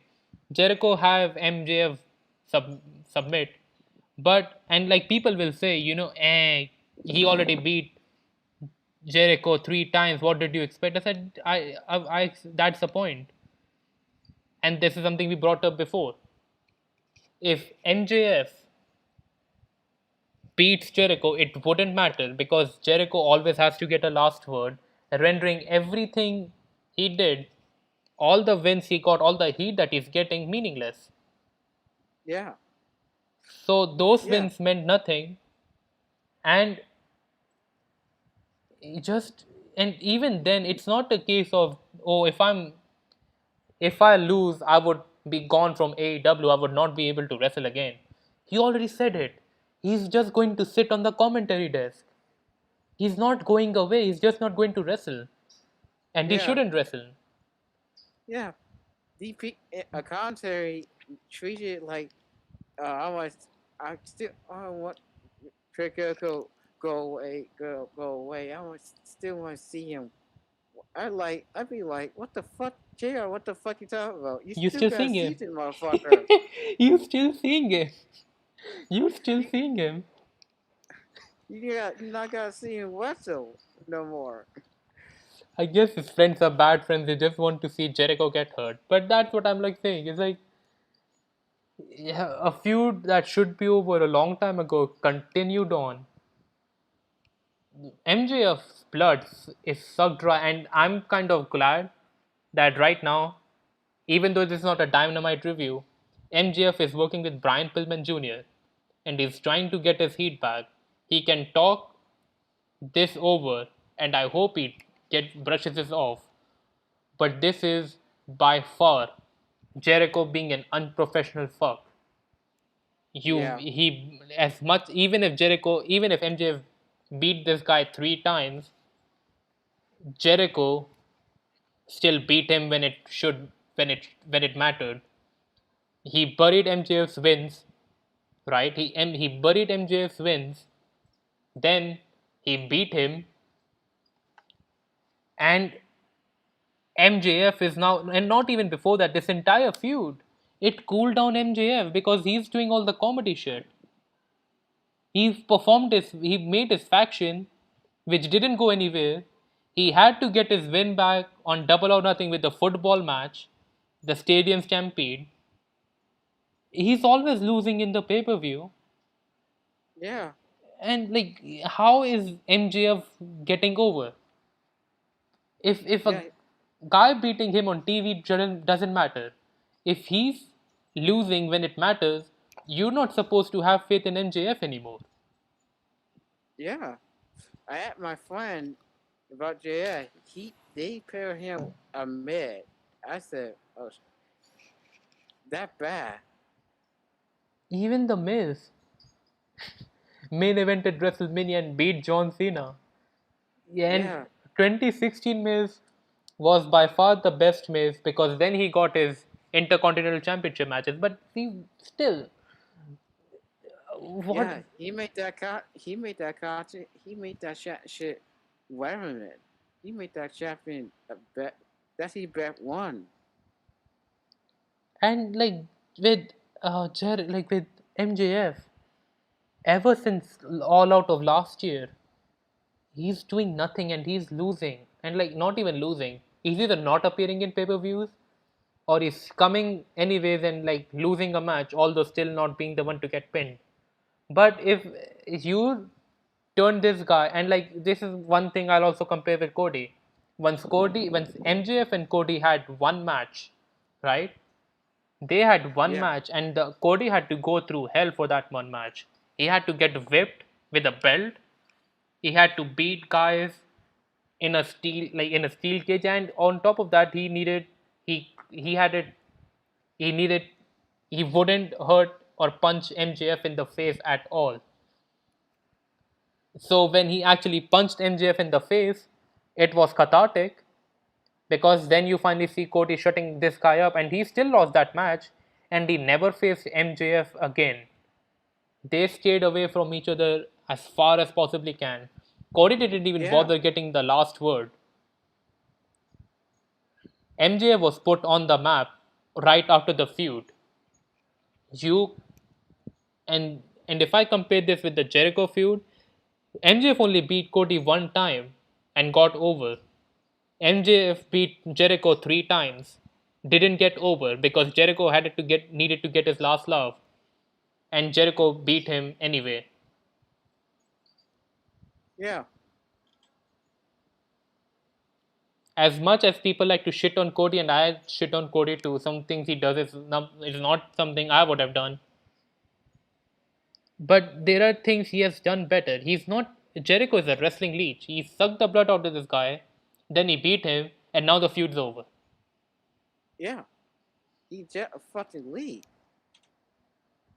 I don't know what the hell happened to him. He used to put over young guys. Nothing more. And here's another thing. Like in the CM Punk's cult, like Cold Cabana podcast, he said like these part timers face me, they leave, and I'm the one staying. Jericho beat MJF. Jericho didn't appear in Dynamite. It was MJF. So if you're not going to show up, you might as well just leave, like just lose. Yeah, yeah. They that problem with how AEW. They got a lot of they got part timer. They create like WU part timer, but they got part timer now. Even then, this whole feud, like they sucked. Like MJ was already cooled down, even if he beat Jericho for the fourth time, right? He's not as hot as he used to be last year or 2 years Yeah, ago. He still lost, and like win or lose, MJF is never going to. It's going to take a lot for MJF to brush this off. But the only good thing about it is that Jericho would put this guy over, and he didn't when it mattered. So yeah, this whole and he needed to get his last laugh. He got his last laugh, and now this whole feud's over. Jericho's gone. I think he's going to come back next week. He wasn't even advertised for Rampage. He's gone, and MJ is going to be here, and he's getting on to something else. yeah, At least he won't have to feud with. At least he won't have to feud with Jericho this time. yeah. I saw what he doing. He got kicked by a fan. Hmm. Yeah. He do nothing. He do nothing. He just do nothing. MJF cooled down. Congratulations. He really got over through this feud. But anyways, I had that out of the way. Let's get on to something positive. CM What in Punk. that match? Oh, same partner, John Roderick. Ooh, a lot of people got to be pissed off what I say that match. Okay, you can go first because that is match of the night for me. But you can go ahead. Match tonight. Uh, I I was watching that match, same pop match. Hmm. I was bored. It was just see what just do lot of stress it. He move, he just do stress it. He did he did nothing different a match. Yeah, again at the end it picked up like it seemed to do a knee. There already do a suicide dive. Hmm. That much it. A match. People saying, "Oh, that match 5 star. That match 5 star."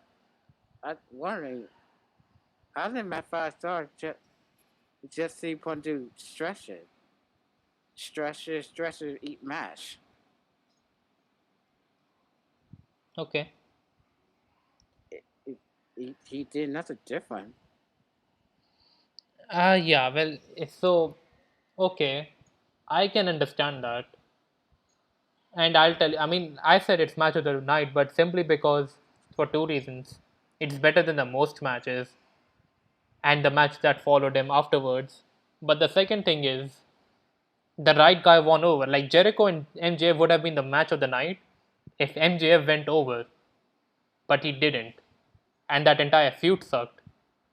With CM Punk, I actually liked that match, and I'll tell you why I like that match. You say that, like, yeah, I mean, the guy, you can tell he has ring rust, right? You can tell he has ring rust. He's old now. He's facing Yeah, someone who is fast and whatever. Of course, okay, I can understand. I can forgive him for that. He's not doing any of the flippy shit. I thought he would at least perform a suicide dive or a springboard, but he didn't.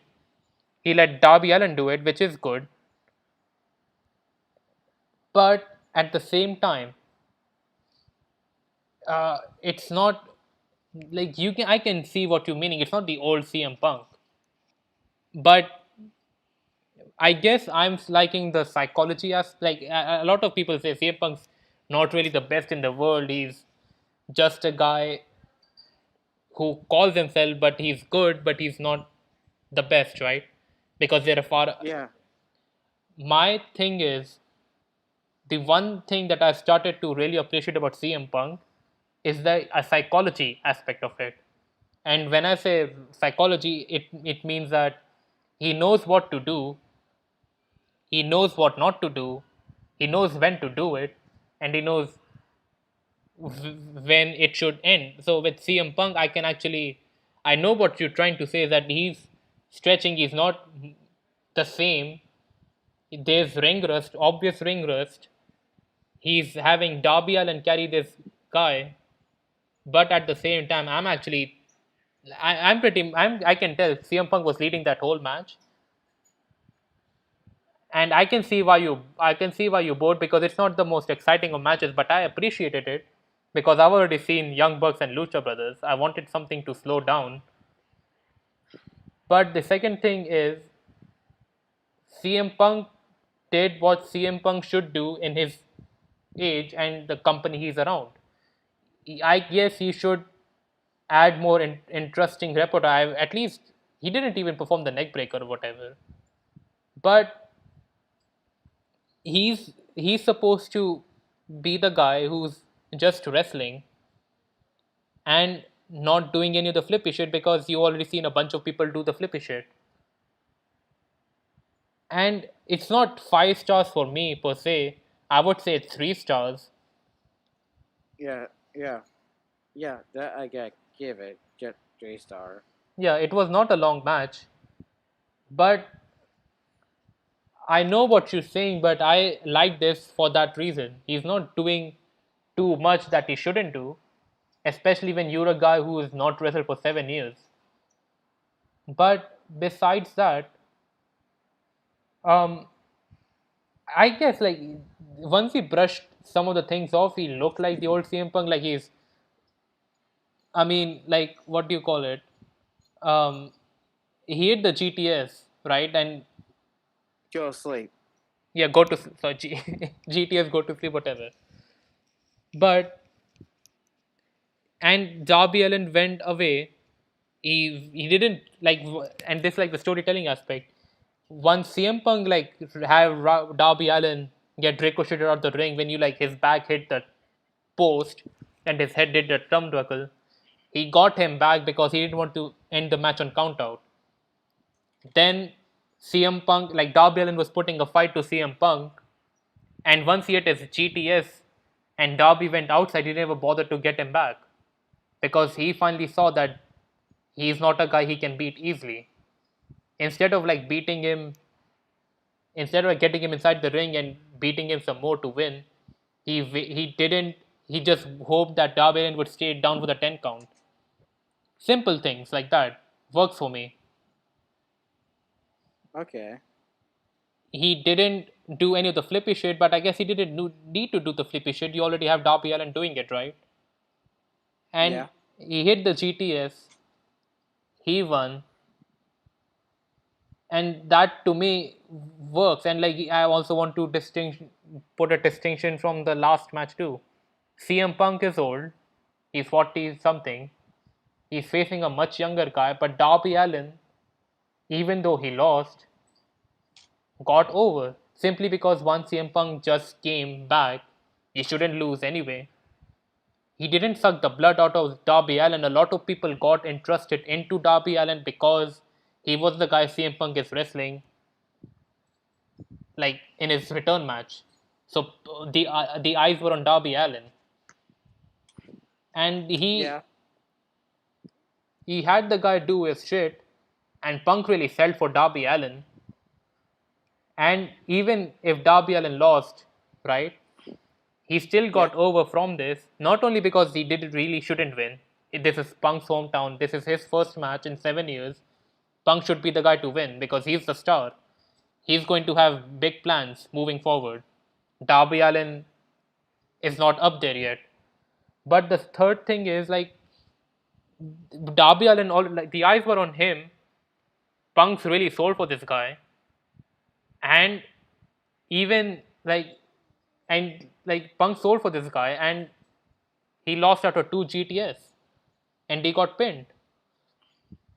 So Yeah. even if Darby Allin lost, he didn't get buried. MJF lost, even though he already faced Jericho for 3 times, he got buried. But I see what I guess your dog doesn't agree with me.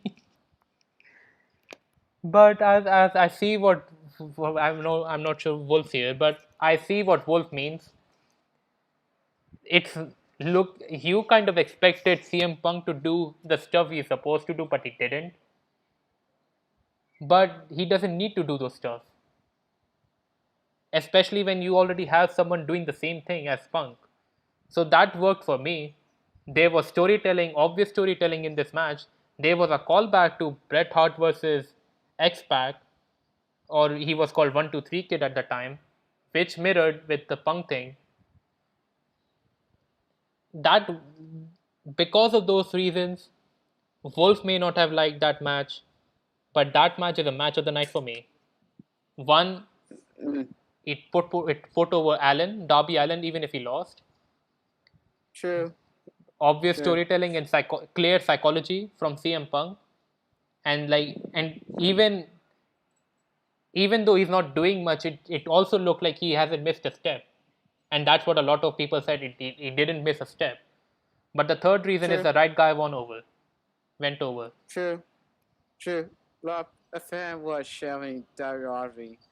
WRV. Yeah, and like my cousin, like I also say this, like my cousin is a huge CM Punk fan, even bigger fan than I am, right? He stopped watching wrestling because CM Punk left, right? I still continued to Really? watch it, yeah.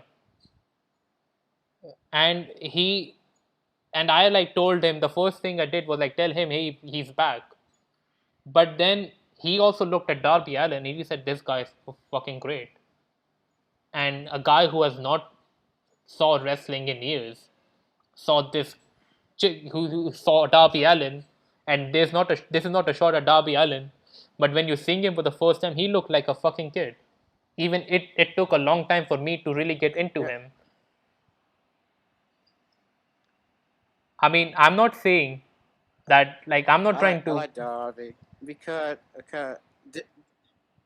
no no didn't reason didn't reason he listened criticism about his his style. He Yeah, improved it. yeah, First first time I saw it first time first time I saw him, I didn't like his style. To he proved his style. I said, "What shit? Huh? He looks, huh? He listed he listed people, huh?" same reason, same exact same reason, and like you saw Darby Allin for the first time, right? You were not really into him because like you think this kid who's trying to be a badass and it doesn't work. I'm not saying body shame. I'm not going to body shame anyone. I'm just saying when you're presenting a character, you need to look a certain way, right? Like Stone Cold, if he's fat or a midget, You won't really believe in Stone Cold. He needed to have that certain look. Darby Allin, on the other hand, and I'll get to what you're saying because I'm actually agreeing with you. At first, he came off as another indie guy, but then he worked upon it. He's serious about it. That's one great thing about him. He's serious about it. The weird shit he does works with his character because he's supposed to be this enigmatic guy. I wish he doesn't speak though. I wish he could like keep the speaking out of the way. He needs to be the silent figure like Sting was in 1997. Yeah, yeah. But I hear he's promo. I hear he's promo. He not good talking. yeah, like he's enigmatic, he's serious. That's the best thing about him. He's serious, unlike most of the guys. He's not doing any of the things like whenever he hits someone, he does the flippy shit too. But when he does the flippy shit, it looks really good. And he's Yeah, improved. As you said, he's improved.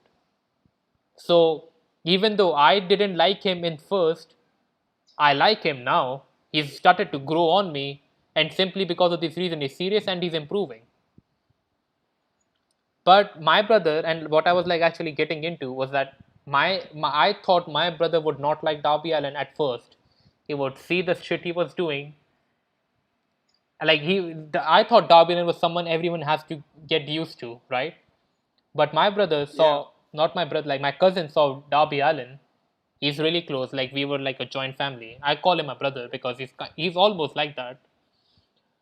I texted it to him. He really liked Darby Allin, which to me I thought he's not going to like him, but he does. And Darby Allin looked like a star coming out of this. He didn't kick out of he didn't kick out of 5, 6 finishers. He got out of the ring from one GTS and got pinned on another, but he looked really good out of this. yeah, And my brother actually liked it, which really surprised me. I thought he was going to get used to him, but he didn't. He actually liked him. So yeah, that was good. And like I said, it's match of the night for me. Wolf, if you don't like it, it's fine. I see why you don't like it. I can see it. I also felt there was ring rust in there too, but it's something he can brush off. But CM Punk, like he can make you believe in his things, and that's a part of the psychology in his too. He can make you believe that whatever he's doing is good. So there's that going on. But match of the night for me. Vol didn't like it, but that's fine. Now there are two. What? I say nothing. Oh, Uh, uh, uh, okay. So the two matches that are remaining is the Big Show versus QT Marshall, which I skipped, and I'm not going to go too much into that because I haven't seen the match. People I said it's skipped not too. good. It's a squash. I, Hmm? yeah, it's draw. Fisher got beat shit out of that guy.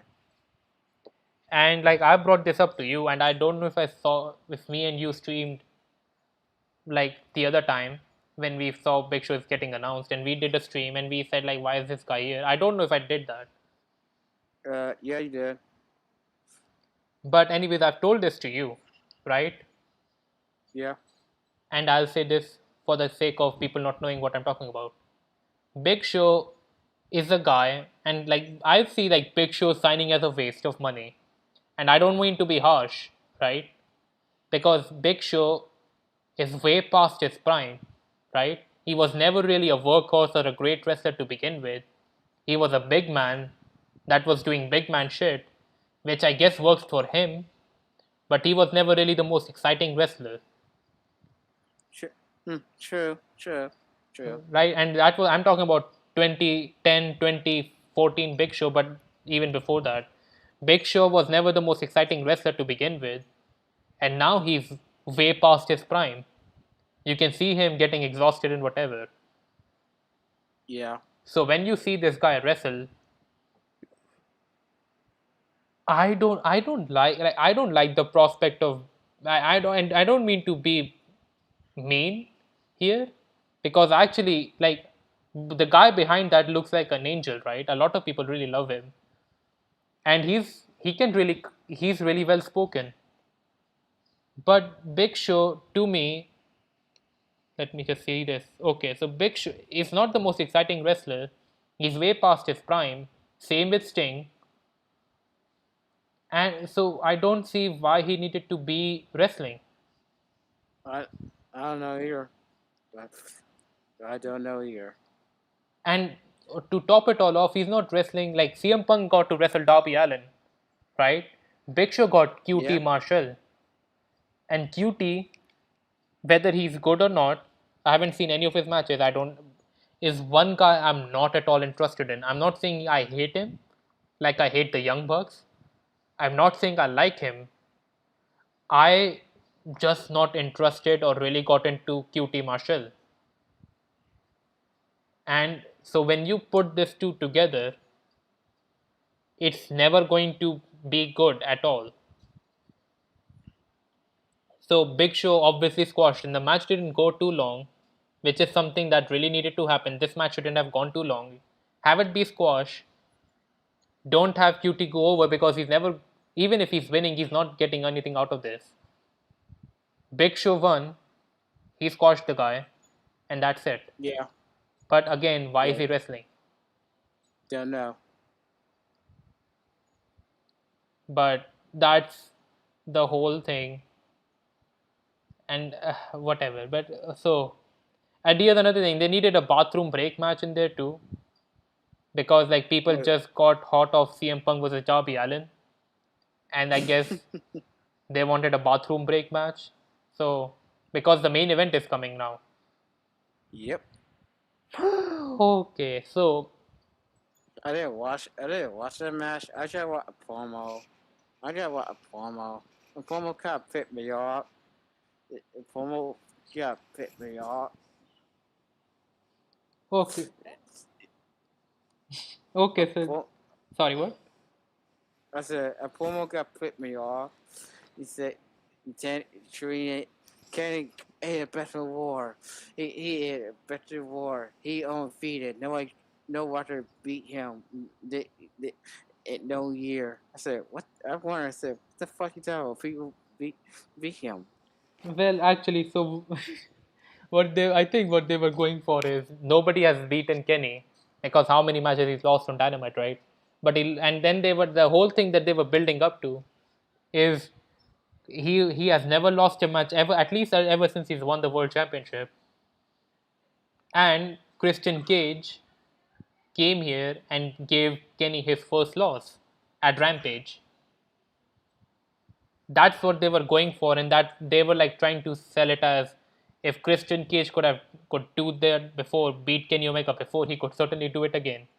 But the whole also another feud that they were surrounded out that was centered around is that Don Callis screwed over Christian Cage because Christian he gave when Christian Cage didn't appear in wrestling like in WWE at that point WWF, he was wrestling in one of Don Callis' promotion. He had one match against Lance Storm, and then Callis fired him. And then it was centered around that he saw Kenny as a future star, and Kenny was like 10 years old at that time in time, but whatever. What? Wait, what? Yeah, he was That sounds basically stupid. That's so stupid. the whole feud is centered around the past between Cage and Callis, who screwed over Cage because he liked Kenny Omega 10-year-old. That came out wrong. But basically, Wait, what?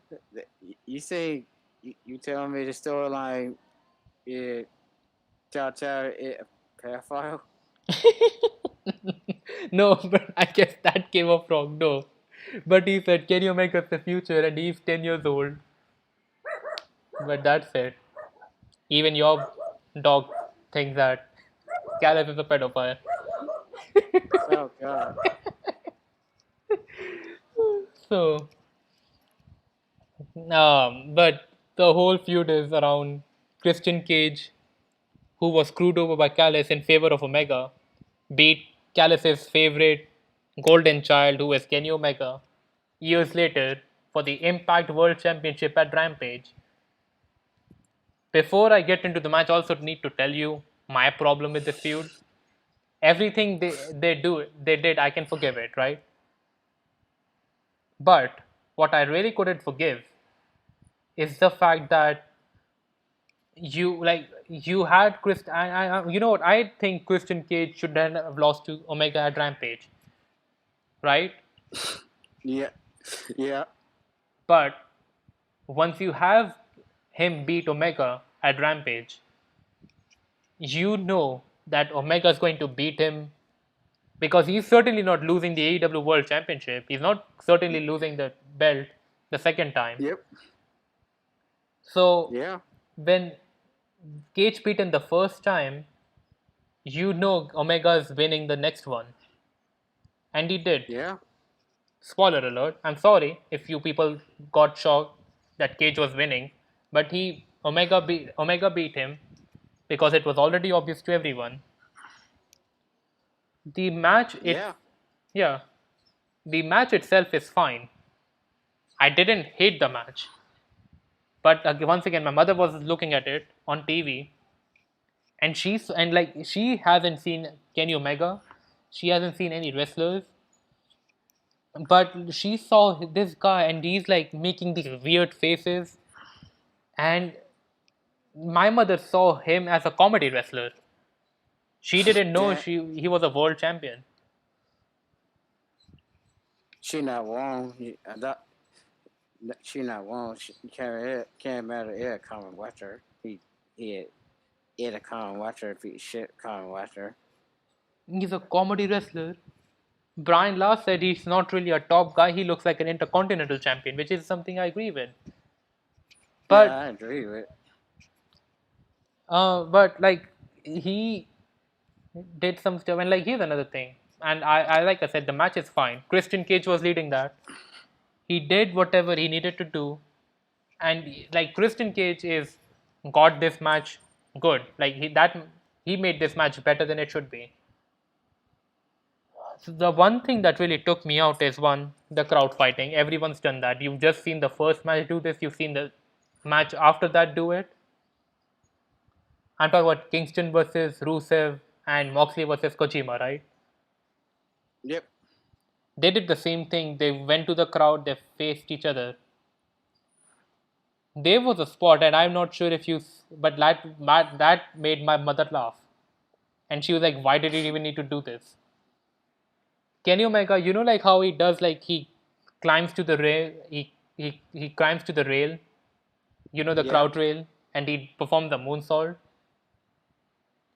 He in this match he climbed to the rail, he slipped, he fell off his ass, and Christian Cage was still standing there. He needed to perform that moonsault to get Christian Cage down.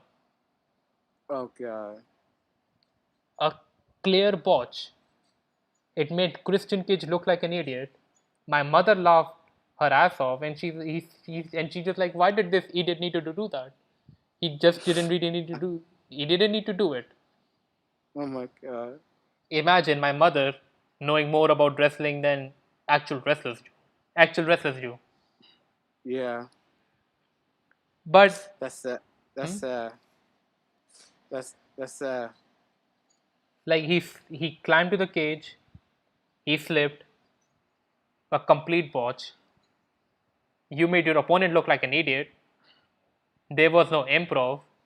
But the one thing that really annoyed me was, and that is a case, that is even something that have happened in the Okada versus Omega match. He sets up the stable, right? He sets up the yeah. stable, and one like basically, I'll give you one spot because there are three. Actually, there are like two of them. Kenny Omega sets up a table, and like he put the table on top of Christian Cage, and then he performed the running, jumping, double foot storm to break the table and hurt him. And I'm like, this should be a disqualification. Not only is like the referee forgetting to count because that referee didn't count. They Oh, were like for 20 seconds or whatever. that what we shit. I think I know her. That what we Aubrey, what yeah Aubrey yeah Aubrey. She worked well. She is a work for it. I don't. Well, I see like Rick Knox as the worst referee because he's like doing nothing. At least Aubrey tries to like yell and try to perform the hand movements. The one thing that you can fault her off is something she can't help with, right? But I see what you're meaning. She didn't do anything once she saw this guy completely break the rule. He he destroyed a table on top of Cage, and then they wrestled some more, and then Cage pretty much threw Omega at another table. He crashed through another table. You see, a weapon is being used to hurt an opponent in and it's not even a no disqualification rule. I remember this the first time, and Jericho. I want to take this to 1999. Jericho faced Road Dogg in his first match. This was on SmackDown. He powerbombed Road Dogg through a table and he got disqualified because a weapon was being used, Yeah, right? I remember that. Yeah, I remember that. And it's not something that it's not the announce table. It's not the announce table because like it's not the announce table because it's already set up and you just needed to hurt your opponent more. It's something that Omega brought it up by himself, right? Not only Yeah, are none of them being counted out, but on top of that, they're using a clear weapon that they got under the ring, and they're not disqualified. And of course, that meant yeah, nothing because America went through a table. Christian Cage performed two spears at him and got a 2 count. He performed the skill switch, got a 2 count. lot kicked out. Yeah, obvious near falls and whatever. But again, Christian Cage tried to do the best he can. At least he. Next, Hmm? uh, I, I said, now you gotta tell me the bull clock interfere. Yeah, they did. What? That's Callis and provocation. That's provocation. I mean, Callis distracted the referee. No, actually, Callis tried to interfere. He entered the ring. Christian Cage punched him in the face. I think I could be What? remembering this wrong. What the fuck? That lost provocation didn't match. What the fuck? Then I think Callis was like looking. Sorry, I think the referee was looking at Callis, and a bunch of other Bullet Club members like Dog Gallows and Anderson appeared. I think Brandon Cutler too, the Young Bucks manager, the one who handed him the thumbtack shoes. They interfered. Oh, Christian Cage beat them all off, and then he tried to perform the kill switch off the top rope, and that's where I knew Omega's countering it into a one-winged angel, which he did. He performed the one-winged angel from the top rope, beat Christian Cage, and celebrated. That's the end of the match. But before we get to the after birth of this, now that you heard it, what are your thoughts? It was a fine match to me. It just had typical Omega problems and the typical Bucks problem. But what do you think? I feel bad. I feel bad, Christian. I feel bad, Christian. He had a lot. He had a lot of interference, and the referee. It had no logic there in that match. A lot of interference. Lot of interference. Yeah, If a no referee just say take a weapon out of camera hand or tell Josh Harris get the fuck ban Josh Harris. What we did no thing. yeah, and like that's like the thing is, he at least he got screwed out of this one. At least Kenny Omega didn't beat this guy clean. But whatever that means, right? At least he I got somewhat of an out that he could have beaten this guy if it weren't for Callis and that Bullet Club. But yeah, what does that but mean? that still she ending again. Can't matter you people win a match. And like nobody bought into Christian Cage winning because everyone can see it from a mile away. Ever since he beat Omega for the first time, you know he's not winning this. Yeah. So I wish they Lee. don't do the all-out match. I wish like Cage beat him for the Impact belt and have Omega face Hangman Page. But I guess he needed to go away. Or but even then they could have like have Page be absent for 2 weeks or whatever, then have him come back. Or whatever, just like have him show up for the pay-per-view. I don't know. Yeah.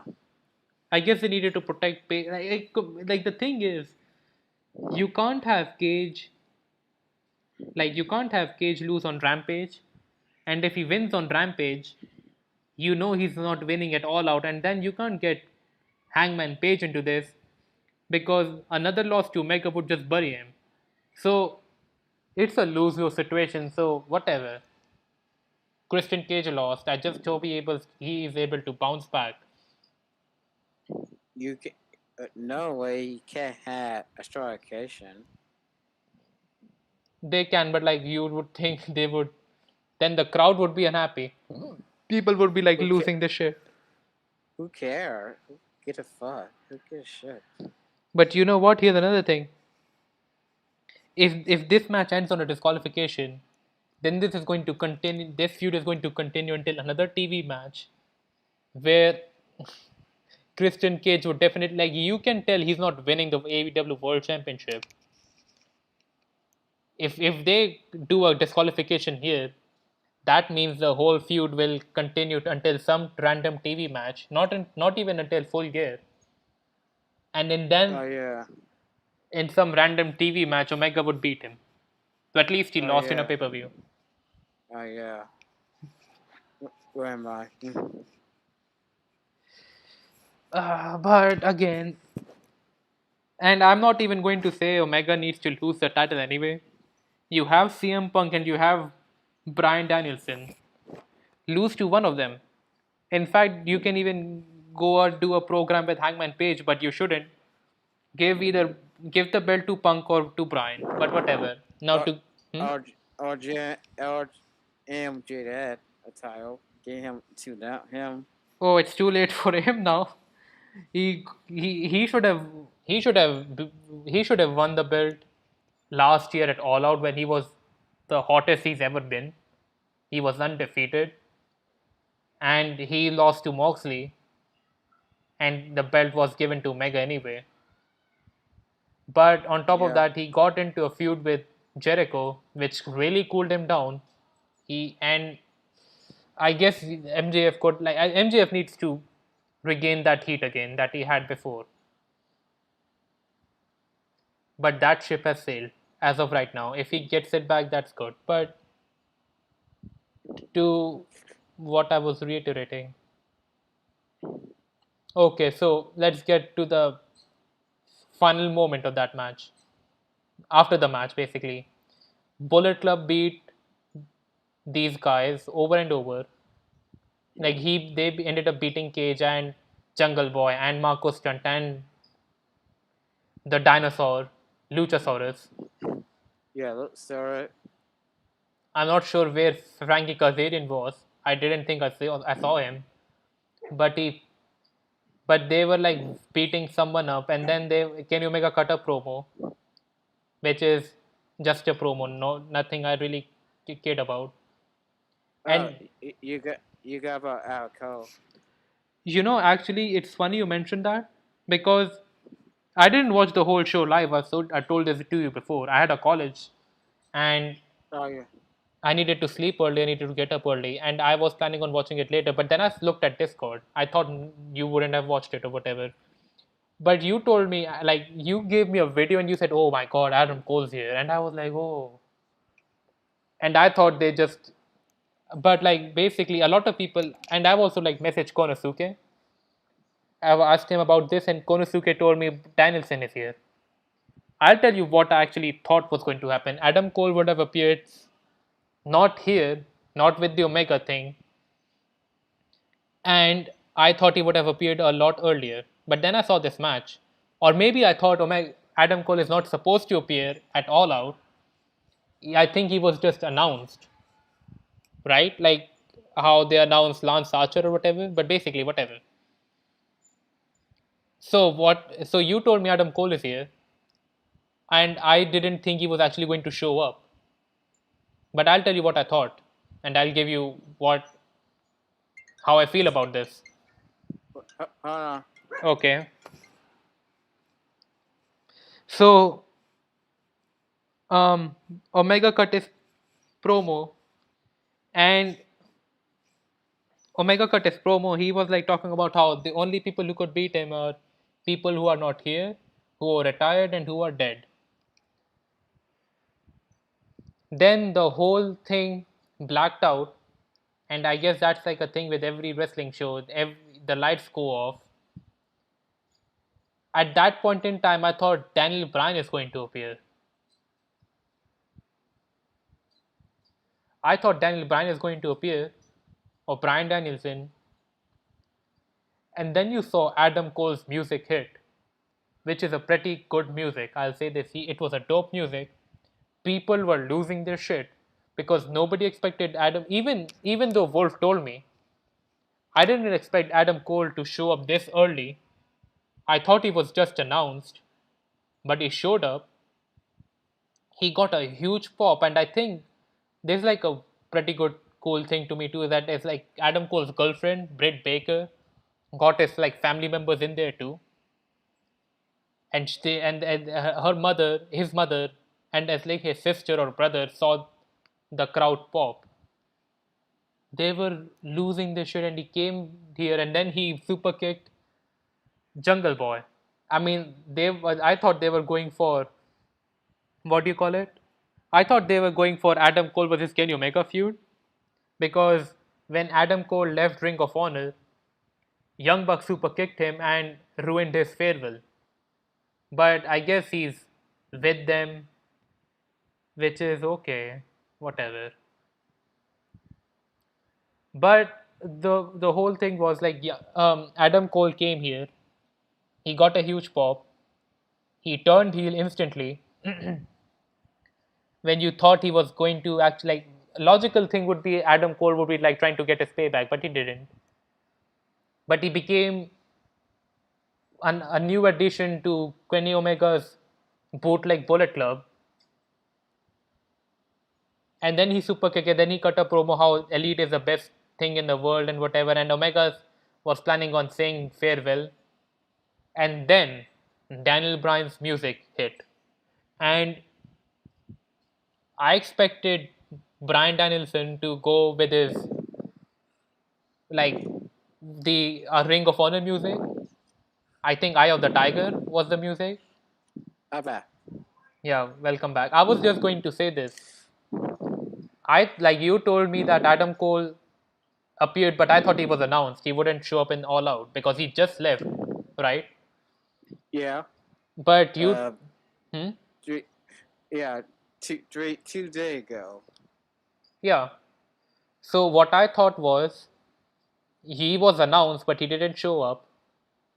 But he actually showed up when things blacked out. I thought Brian was going to appear, but he didn't. I knew Daniel Bryan is showing up at All Out, but Adam Cole appeared. He super kicked Jungle Boy and became friends with Omega and Young Bucks, even though they were the ones who ruined his farewell from Ring of Honor. He's friends with them again. He cut a promo. Yeah. Omega was like telling everyone bye bye and whatever, and then Daniel Bryan came, Yeah. and everyone lost their shit. And he came to the flight like a remix version of Flight of the Valkyries, and I expected him to run from the Ring of Honor music, but no, they got the Yeah. Flight of the Valkyries, and then he kicked some. I think he was like kicking Nick Jackson or Matt Jackson. I hope it was Matt Jackson, and Me he too. performed his finisher, and that was the whole show. Yeah. It got wood. Then it would alcohol Hmm. entrance. It would alcohol. Yeah. Have I Gabo he debut. He debut. I tell everybody. Everybody said, "Oh, Alco was in the show." Everybody said, "Really? He was in the show?" I actually agree with you for a different reason. I think him appearing along with Bryan, because like people are not saying Daniel Bryan would come to wrestling. They're saying Bryan and Cole, and they're comparing it with Hall and Nash, which is fair comparison. But I think, but like this, like I agree with you for a different reason. Actually, to some degree, what you're saying is true too, because you said Adam Cole was forgotten. I don't think he was forgotten, but I'll tell you what okay. I'll just go with the reason. It's a typical AEW shit where they're putting hat on a hat, overproducing. If you have Adam Cole show up. Don't announce Bryan Danielson. What I kind of hoped for was Daniel Bryan or Bryan Danielson appearing on September 22 on his hometown to get his hometown reaction, right? Then people would be losing their shit. Then he would get a. Then that would mean something like the CM Punk thing. CM Punk got a huge reaction on his hometown, Yeah. and as you said, you had Adam Cole appear, have Adam Cole appear and no one else, but they kind of did it. He super kicked people, and that's it. And then like if they just like sticked with Adam Cole, it would have mattered a lot, right? But Yeah. then they needed to, and then they announced Bryan Danielson's return afterwards, which is not what I would have done. It I would have waited until September 22, even though it's a bit long. At least that is like the right time, and it wouldn't have overshadowed Adam Cole's return. Not saying Daniel Bryan completely ruined his ending, like like Adam Cole's entrance, because they both got a huge buzz from this. But You sure you did that? yeah, they did. Lot, lot, I heard a pop, not loud pop.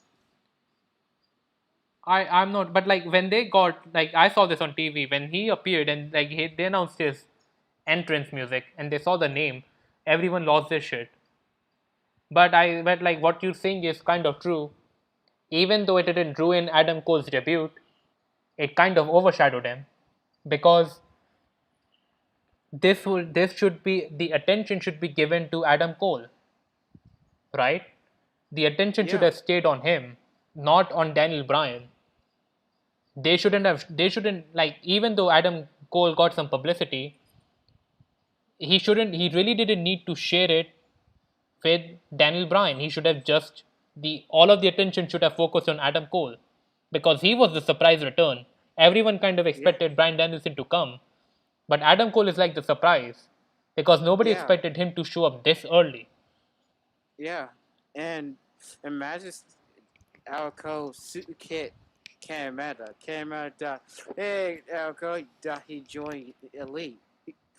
They have Alco do Super Kit, do like Fair Balor. He said, I joined no Elite. I am a lone wolf. That's that's another thing. You see, because like Omega, Young Bucks, and Marty Skrull and whoever, they ruined Adam Cole's farewell to Ring of Honor. So Adam Cole appearing just to join the Elite makes no sense because he got his farewell ruined by those three people, and now he's friends with them again, showing that he has no backbone. First, secondly, and that is like another reason. Like, and I'll talk about this later. But Yeah, yeah, yeah. Adam, He said it done me. He said it done me. He's not fuck with them. He is be fuck with them. I'm not like, but yeah, but like, I'm not sure if they fucked with him, but it's like he appeared Yeah, he here. did. They're dead. They're dead. He did. He said it in an interview. No, no, no, no, no, not that. I'm just like saying he appeared in AEW. He joined a stable, and now he's just another one of those people. And I kind of expected it to happen because Adam Cole is friends with these people, right? And he does like he even if he's going to get screwed out, like even though he's not going to do well in like even though he's not going to do as good as he should have in AEW. He was there and he's fine with whatever they're going to do with him. But the thing is, if you're going to have this, he's him joining is a big deal. It's a surprise. People kind of want him in here, and what they do with him is that they have him join a stable where he's just once again, and I would like compare him with Luke Gallows and Carl Anderson. He's just Yeah. yet another addition. He's not a huge Yeah. part of this because the attention is once again focused on Kenny and the Young Bucks and Callis to some Yeah. degree. Yeah. Yeah. He alcohol got came a bitch.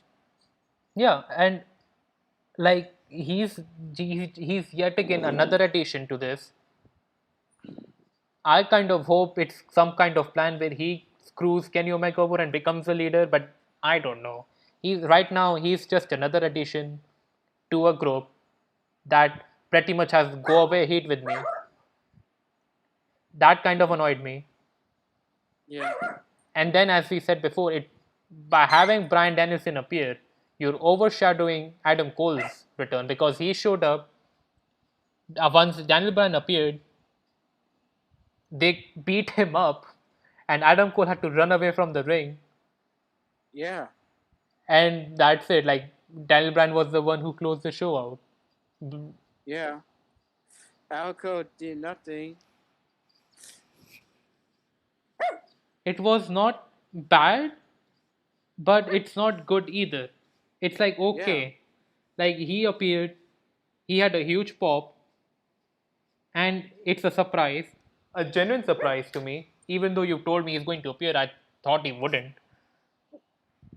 But it was a genuine surprise. And then he just, yet like he joined and he just became another guy, while Bryan Danielson became a huge deal. And that's my and I guess it's kind of expected. Daniel Bryan is a bigger star than Adam Cole is, simply because Adam Cole was in NXT and Bryan Daniels was in the big leagues. He main evented WrestleMania twice. Yeah. But that's the thing. Like I can see why Daniel Bryan's return would overshadow Adam Cole's because he's a bigger Yeah. star. But Yeah. close the show off with Adam Cole. Don't introduce Bryan. Introduce him on September 22 in his hometown. Then make a Yeah. big deal out of that. But Yeah. it's like overproducing, putting hat on a hat. What? That's Tony Khan for you. He loved doing old bullshit. He didn't. Uh, guy, got it. I got it. We had Alco. If he was there, said, "Oh, that's good. I did, Tony Khan. Okay. We need move up Dan Ryan. No guy. We got had Dan Ryan Alco at the same time. One person there said, Tony, that's not a good idea. That guy's overshadow Alco. Nobody would tell him No that. guy. Nobody would tell him that. They're all just. You're right. No, he will. No, he will. But like, I left Jeanette there. Jeanette will tell him that. I He guess get fired out of that. He get fired out of that. I don't that- really that. want Jim Cornette in AEW. Simply because if he's going to come here, he's going to be taking the same place as Dan Lambert does. Right? He's not going to be involved in any big program. He's going to be managing a bunch of guys like Scorpio Sky. Even though he's good, he's not doing anything of note. He's completely lost my interest at Ethan Page. But what you're saying, and like here's another thing, Jim Cornette would have a heart attack. Like the whole ROH experience, even though he made ROH a good show because it was around his time, ROH got the show of promotion of the year two times, 2010 and 2011. If you see Jim Cornette experience on this, he's going to fucking lose his mind. And like he was mentally drained. He's much better doing what he's doing. But I see what you mean. They're just putting hat on a hat, and they shouldn't have done that. I wish the whole attention would have been given to Adam Cole and Bryan Danielson on September 22. But I guess both of them joining is a big deal. People were comparing it with Hall and Nash, but Hall didn't show up with Nash. Hall showed up first, then Nash joined him. Yeah. I don't know, but good. Good way to end. As much as I hate, not hate, but as much as I didn't like the fact that they had to announce Bryan with Cole at the same night, I kind of hoped they wouldn't have done that. But I still like that. I still like how they ended the show. I'll say this much. Yeah. Yeah. I like that moment. Damn, I come out. Yeah, like and him kneeing Nick Jackson or Matt, as I like him kneeing one of the Jackson brothers is something I genuinely put a smile on my face because I've never Yeah. seen Young Bucks get beaten up as much as he has in the Bryan thing. Yeah. That was. It was a long time coming. That shit. A long time coming. See them get their act hit. Yeah. So, closing thoughts. Mm. The pay the pay per view was get okay. Not like people treating it out. This shame a game. This pay per view shame a game. The man should be worried. Not like it. It was okay pay per view. I don't know why people treating the pay per view change that business. Hmm. It the pay per view didn't change just shit. I would like cause some disagreement with you, Wolf, and I want to explain my point much clearly. Someone said this pay-per-view is virtually perfect, and I let me tell you, I'm not going to say it's virtually perfect. I'll say this is like the best pay-per-view they produced in this year, and I'll tell you why. Not because of any good wrestling that they produced. The only good wrestling match was CM Punk versus Darby Allin for me. Jericho versus MJF was good too, but the ending ruined everything. Britt Baker Yeah. versus Chris Statlander and Eddie Kingston versus Rusev was decent to me, right? Yep. But and even the Kenny Omega match versus Christian Cage was fine, but nothing to blow you off. Like the NXT Takeover was much better in that regard, Yeah. even on like the whole thing. But what I was going to bring up is this was about the moment, and I'll explain. I like this for what it's representing, and that is the moment.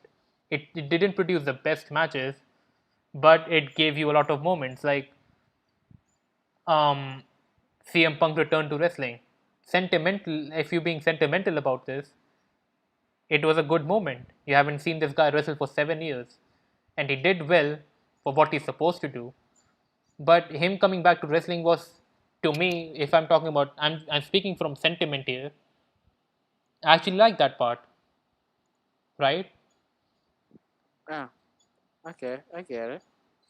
Jericho winning, although I didn't like that, a lot of people liked it, but not even that. I'll even forget this. I don't know why I'm bringing this up, but Lucha Brothers winning, not a good match, but at the very least, they ended up winning the tag team championship, and you don't have to see the Young Bucks with the tag team gold and hopefully not wrestle as much as they have.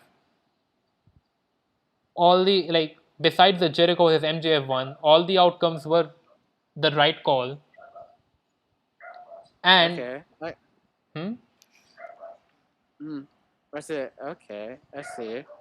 and then the ending of what happened of Adam Cole appearing and Brian Danielson appearing, even though they could have done better, as I've explained before and you've explained before,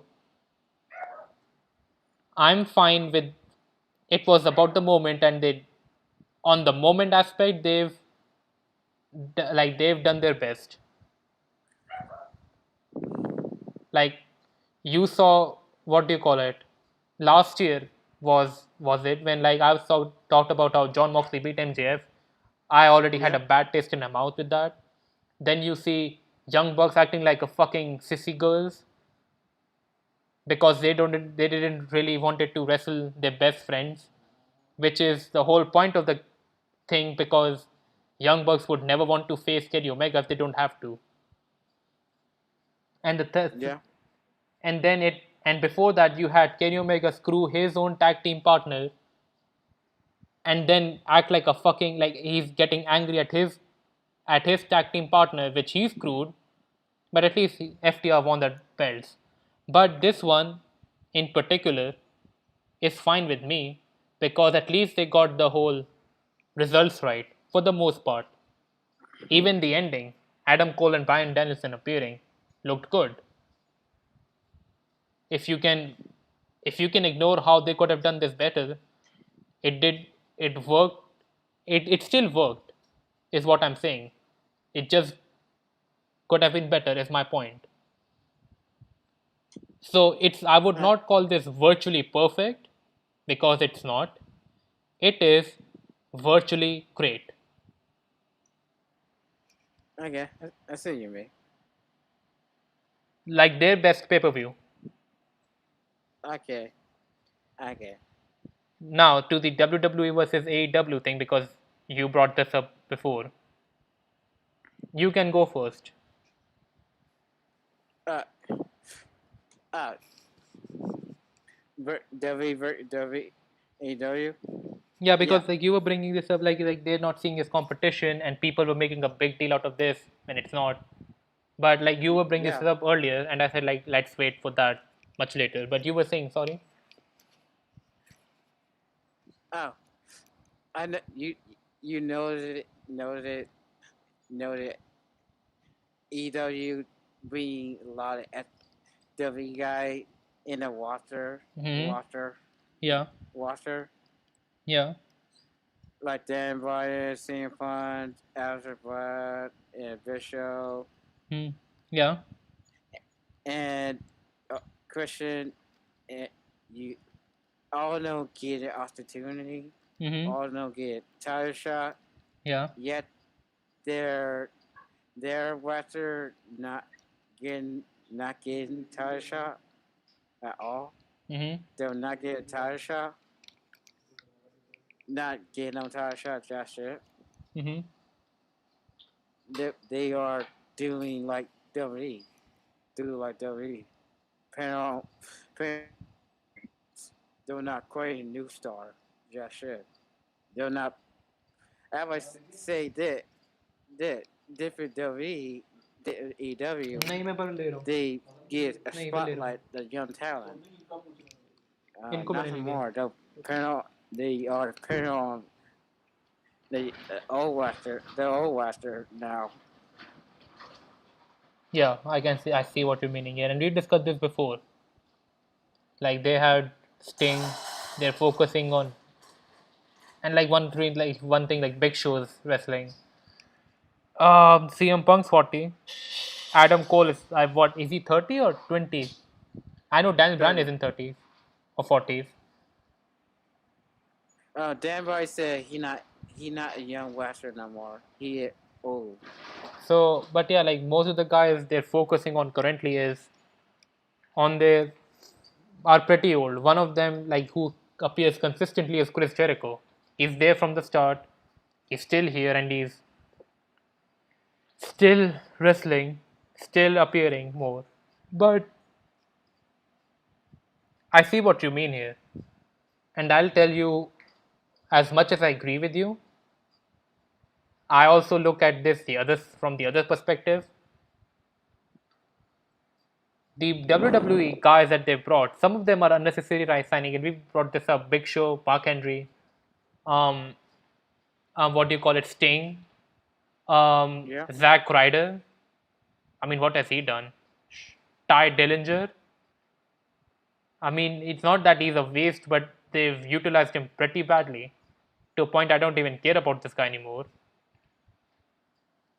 But out of these five, like out of these all these unnecessary and bad signings, you have Punk's, Adam Cole's, and Daniel Bryan's. And I kind of like, here's the thing, and I'm kind of like, at first I didn't root for it, right? Now I'm kind of rooting for AEW, not because of the product that they're putting out, right? We can talk about their issues, and Jim Cornette already brings that issue over and over again. But if you look at it from their perspective, like, here's the thing: if AEW was never made, you wouldn't have seen guys like CM Punk appear, right? He wouldn't have been Yeah. back to wrestling. And to me, this company is like, you've seen how WWE is being, and like, I'll say this: I'm not saying WWE is the worst promotion ever. People hate on this too much, but at the same time, it's not a company, like, it has a lot of stupid decisions, and a lot of these people's lives or careers are ruined by these stupid decisions. They had Aleister Black, they completely mishandled him, and now he's in AEW and he's doing better. Daniel Bryan is did better, although he's not supposed to. CM Punk was done with this company, right? Yeah. Because they screwed him over a lot of times. Adam Cole Yeah. potentially could have screwed him. But for a lot of these people, now AEW has become a place where if these people are unhappy with WWE, and here's another thing, and that goes with the Adam Cole thing. Adam Cole has the advantage that now he can get to play game on Twitch. He can get revenue from other organization other than WWE. And WWE has banned Twitch, has banned wrestlers from using Twitch, and that affected people like Paige, Zelina Vega, etc. Yeah. The only one who's getting a leeway is Xavier Woods, and that's it. But for a lot of these people, and like, it's like a thing of, if you go to WWE, chances are you're going to get screwed. You're going to be handling the guys of Bruce Pritchard, John Laurinaitis, and Vince McMahon, right? And now Yeah. Nick Khan. These people keep releasing these guys for virtually no reason. They had Bray Wyatt and they fucking screwed him up when he was the Oh, hottest thing. After Black said Fiddler's not dead, he wanted to help him out. Yeah, but like, I was saying that, okay, fair point. But I was saying, like, he was like the hottest thing ever, and they fucking let him go. Braun Strowman is not really a huge loss to me. He would have been on 2018 when he was hot, but he's not anymore. But as I was saying, for who people who got screwed and got fired now have a different place, where not only the backstage or the locker room is fairly good to them, like, they treat those people are treated well and whatever, but they don't, like, even like Tony Khan, with all his fault, is more of a friend, and I can see why a lot of these people would want to go to AEW, because it's a better working environment. They have creative freedom, and um and I like, sentimentally, I'm like, logically it's bad, right? The way they do it, it's bad when we discuss this. But look at it from sentimentally. Do you have WWE, which treats its people poorly to a certain degree? I'm not saying as bad as, like, I completely thought the whole Abu Dhabi like, what was that place? Saudi Arabia. The whole Saudi Yeah. Arabia show is bullshit. They made it out Yeah. to be that these people got their lives threatened, whatever. I'm Yeah. just saying this company has a tendency to treat their people badly. You can even look at So, Paige. She was yeah. doing Twitch, and they banned Twitch, and she was crying. Adam Cole was crying because he saw his friends go away, and he didn't want to be here. Not that he was being bad. Daniel Bryan liked it, liked in WWE, But he also said this: Vince is overprotective of me. In AEW, you have a better working environment, a lighter schedule, and whether you get screwed or not, it at least these people have at least these people can rely on themselves. If they get screwed, it's not WWE's fault; it's their fault. You mean EW? EW. Yeah, Fuck. not AEW's fault. Yeah, sorry, it's not AEW's fault. It's their fault because they go with this and they have complete creative freedom. Look at Rusev. He came here. He became some video game guy, teaming with a jobber called Kip Sabian, and he wasn't interesting. He became interesting now, but that's too late, and the fault lies on him. But Okay. what I'm basically of my tangent, basically I'm starting to root for AEW, not for them to beat WWE, but I want this company to go on forever. Like I want this company to to be an alternative instead of yeah let's fight WWE now. They shouldn't do that at all. There should be an alternative for people who don't like WWE can come here and do So, better as people. okay. Hold on, give me a So minute. you okay. Milo? Sorry, what? So okay. Um, I got a question. Did pay-per-view did you lead the pay-per-view chain game? Chain man should be worry about his company. Deep about the people. Yes and no. And I'll tell you, I'll start with the most obvious one. When you let these people go, right? When you let these people go, some of them people over, like Daniel Bryan and Bray Wyatt, when you let these people go and you hand it to another company, and now like ever since Punk has gone, ever since Punk has gone to AEW, now they're consistently getting millions of views, millions like ratings. They have a huge boost in ratings. The eyes are on AEW now because they got their Punks and Bryans and whatever, maybe even more. When you let these people go and what you have are not like Jim Cornette explained it the best. WWE has no bullets left. The bullets that they have are people. The only one who can do it is Roman Reigns.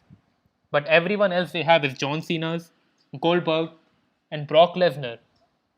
And a lot of those people are part-timer guys. But I'll get to the other side of this too.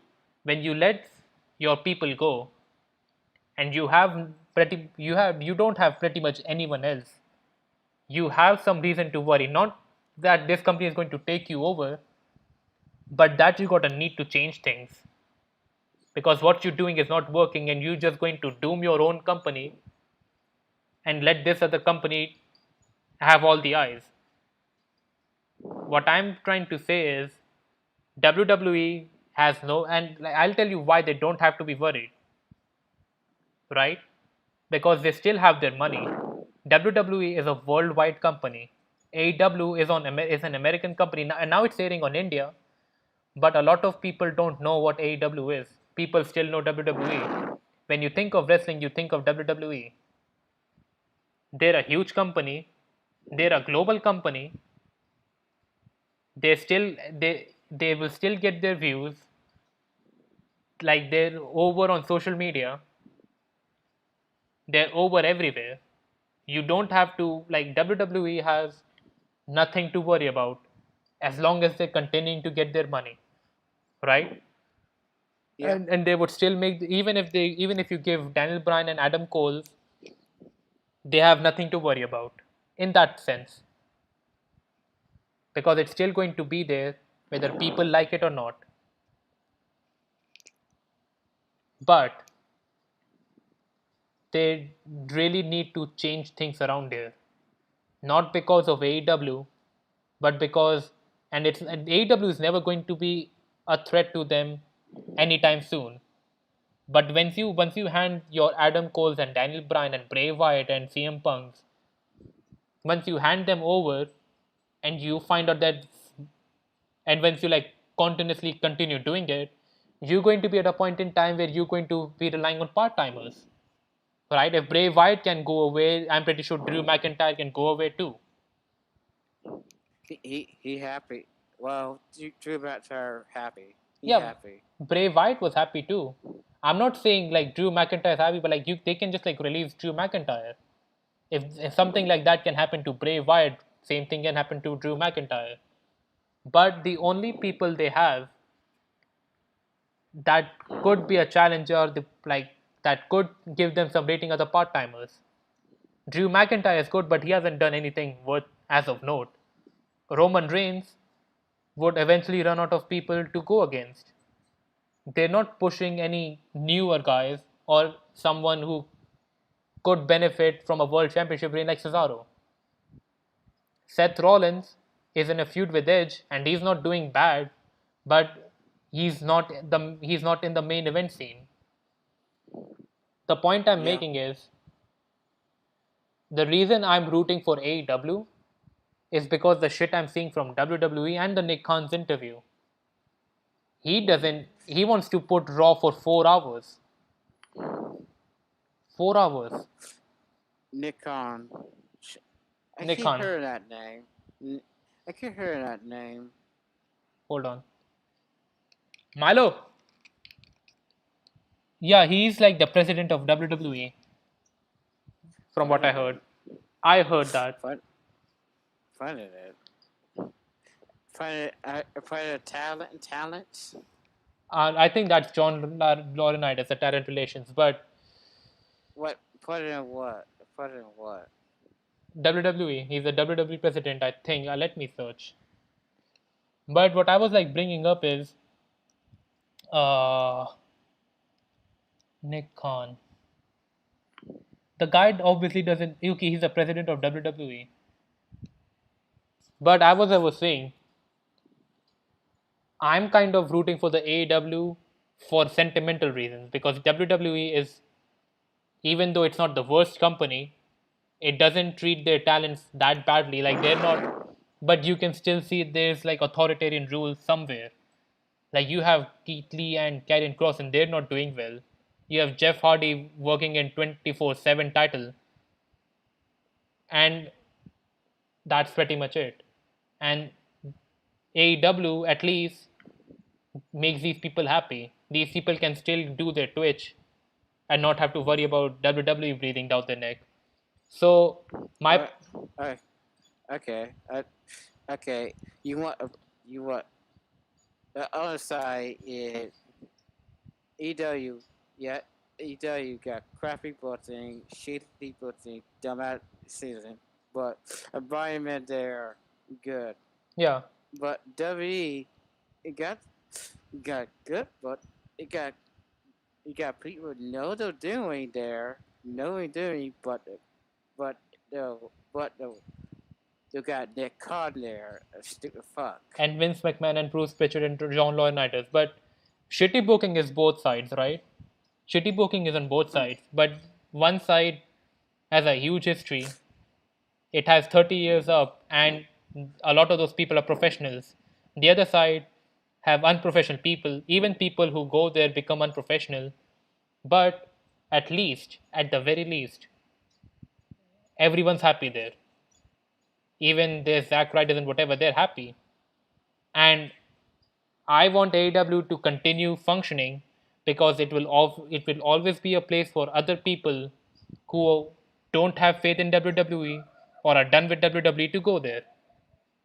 And if and like think about it this way: if that company didn't appear, CM Punk was never going back to WWE, right? Yeah, yeah. I still say you all happy, and then you go pan, you go pan. I would say that too, but New Japan isn't that big either. Like people can still get the same television Yeah, exposure that yeah. WWE gets, and New Japan is no That I WWE. get. I Lasher Yeah, like you get to be wrestler, but New Japan also have seemed this. fun. Yeah, New Japan also have their certain wrestlers that they shouldn't just give up on because a bigger star appears. But at the very least, Like New Japan is no WWE, and the same problem. Like the AEW has their Omegas that they're going to focus on forever. New Japan has their Okadas. Not that it's a bad thing, but some of the people wouldn't like you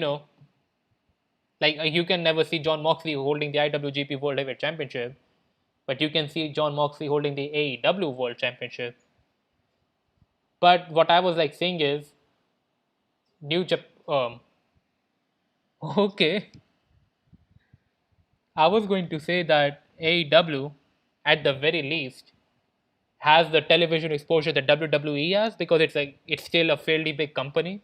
It's a major company, not some indie promotion. But it has a healthier working environment, and that is something you can get behind. Wolf, you there? Uh, so I might as well end my stream. I still hear.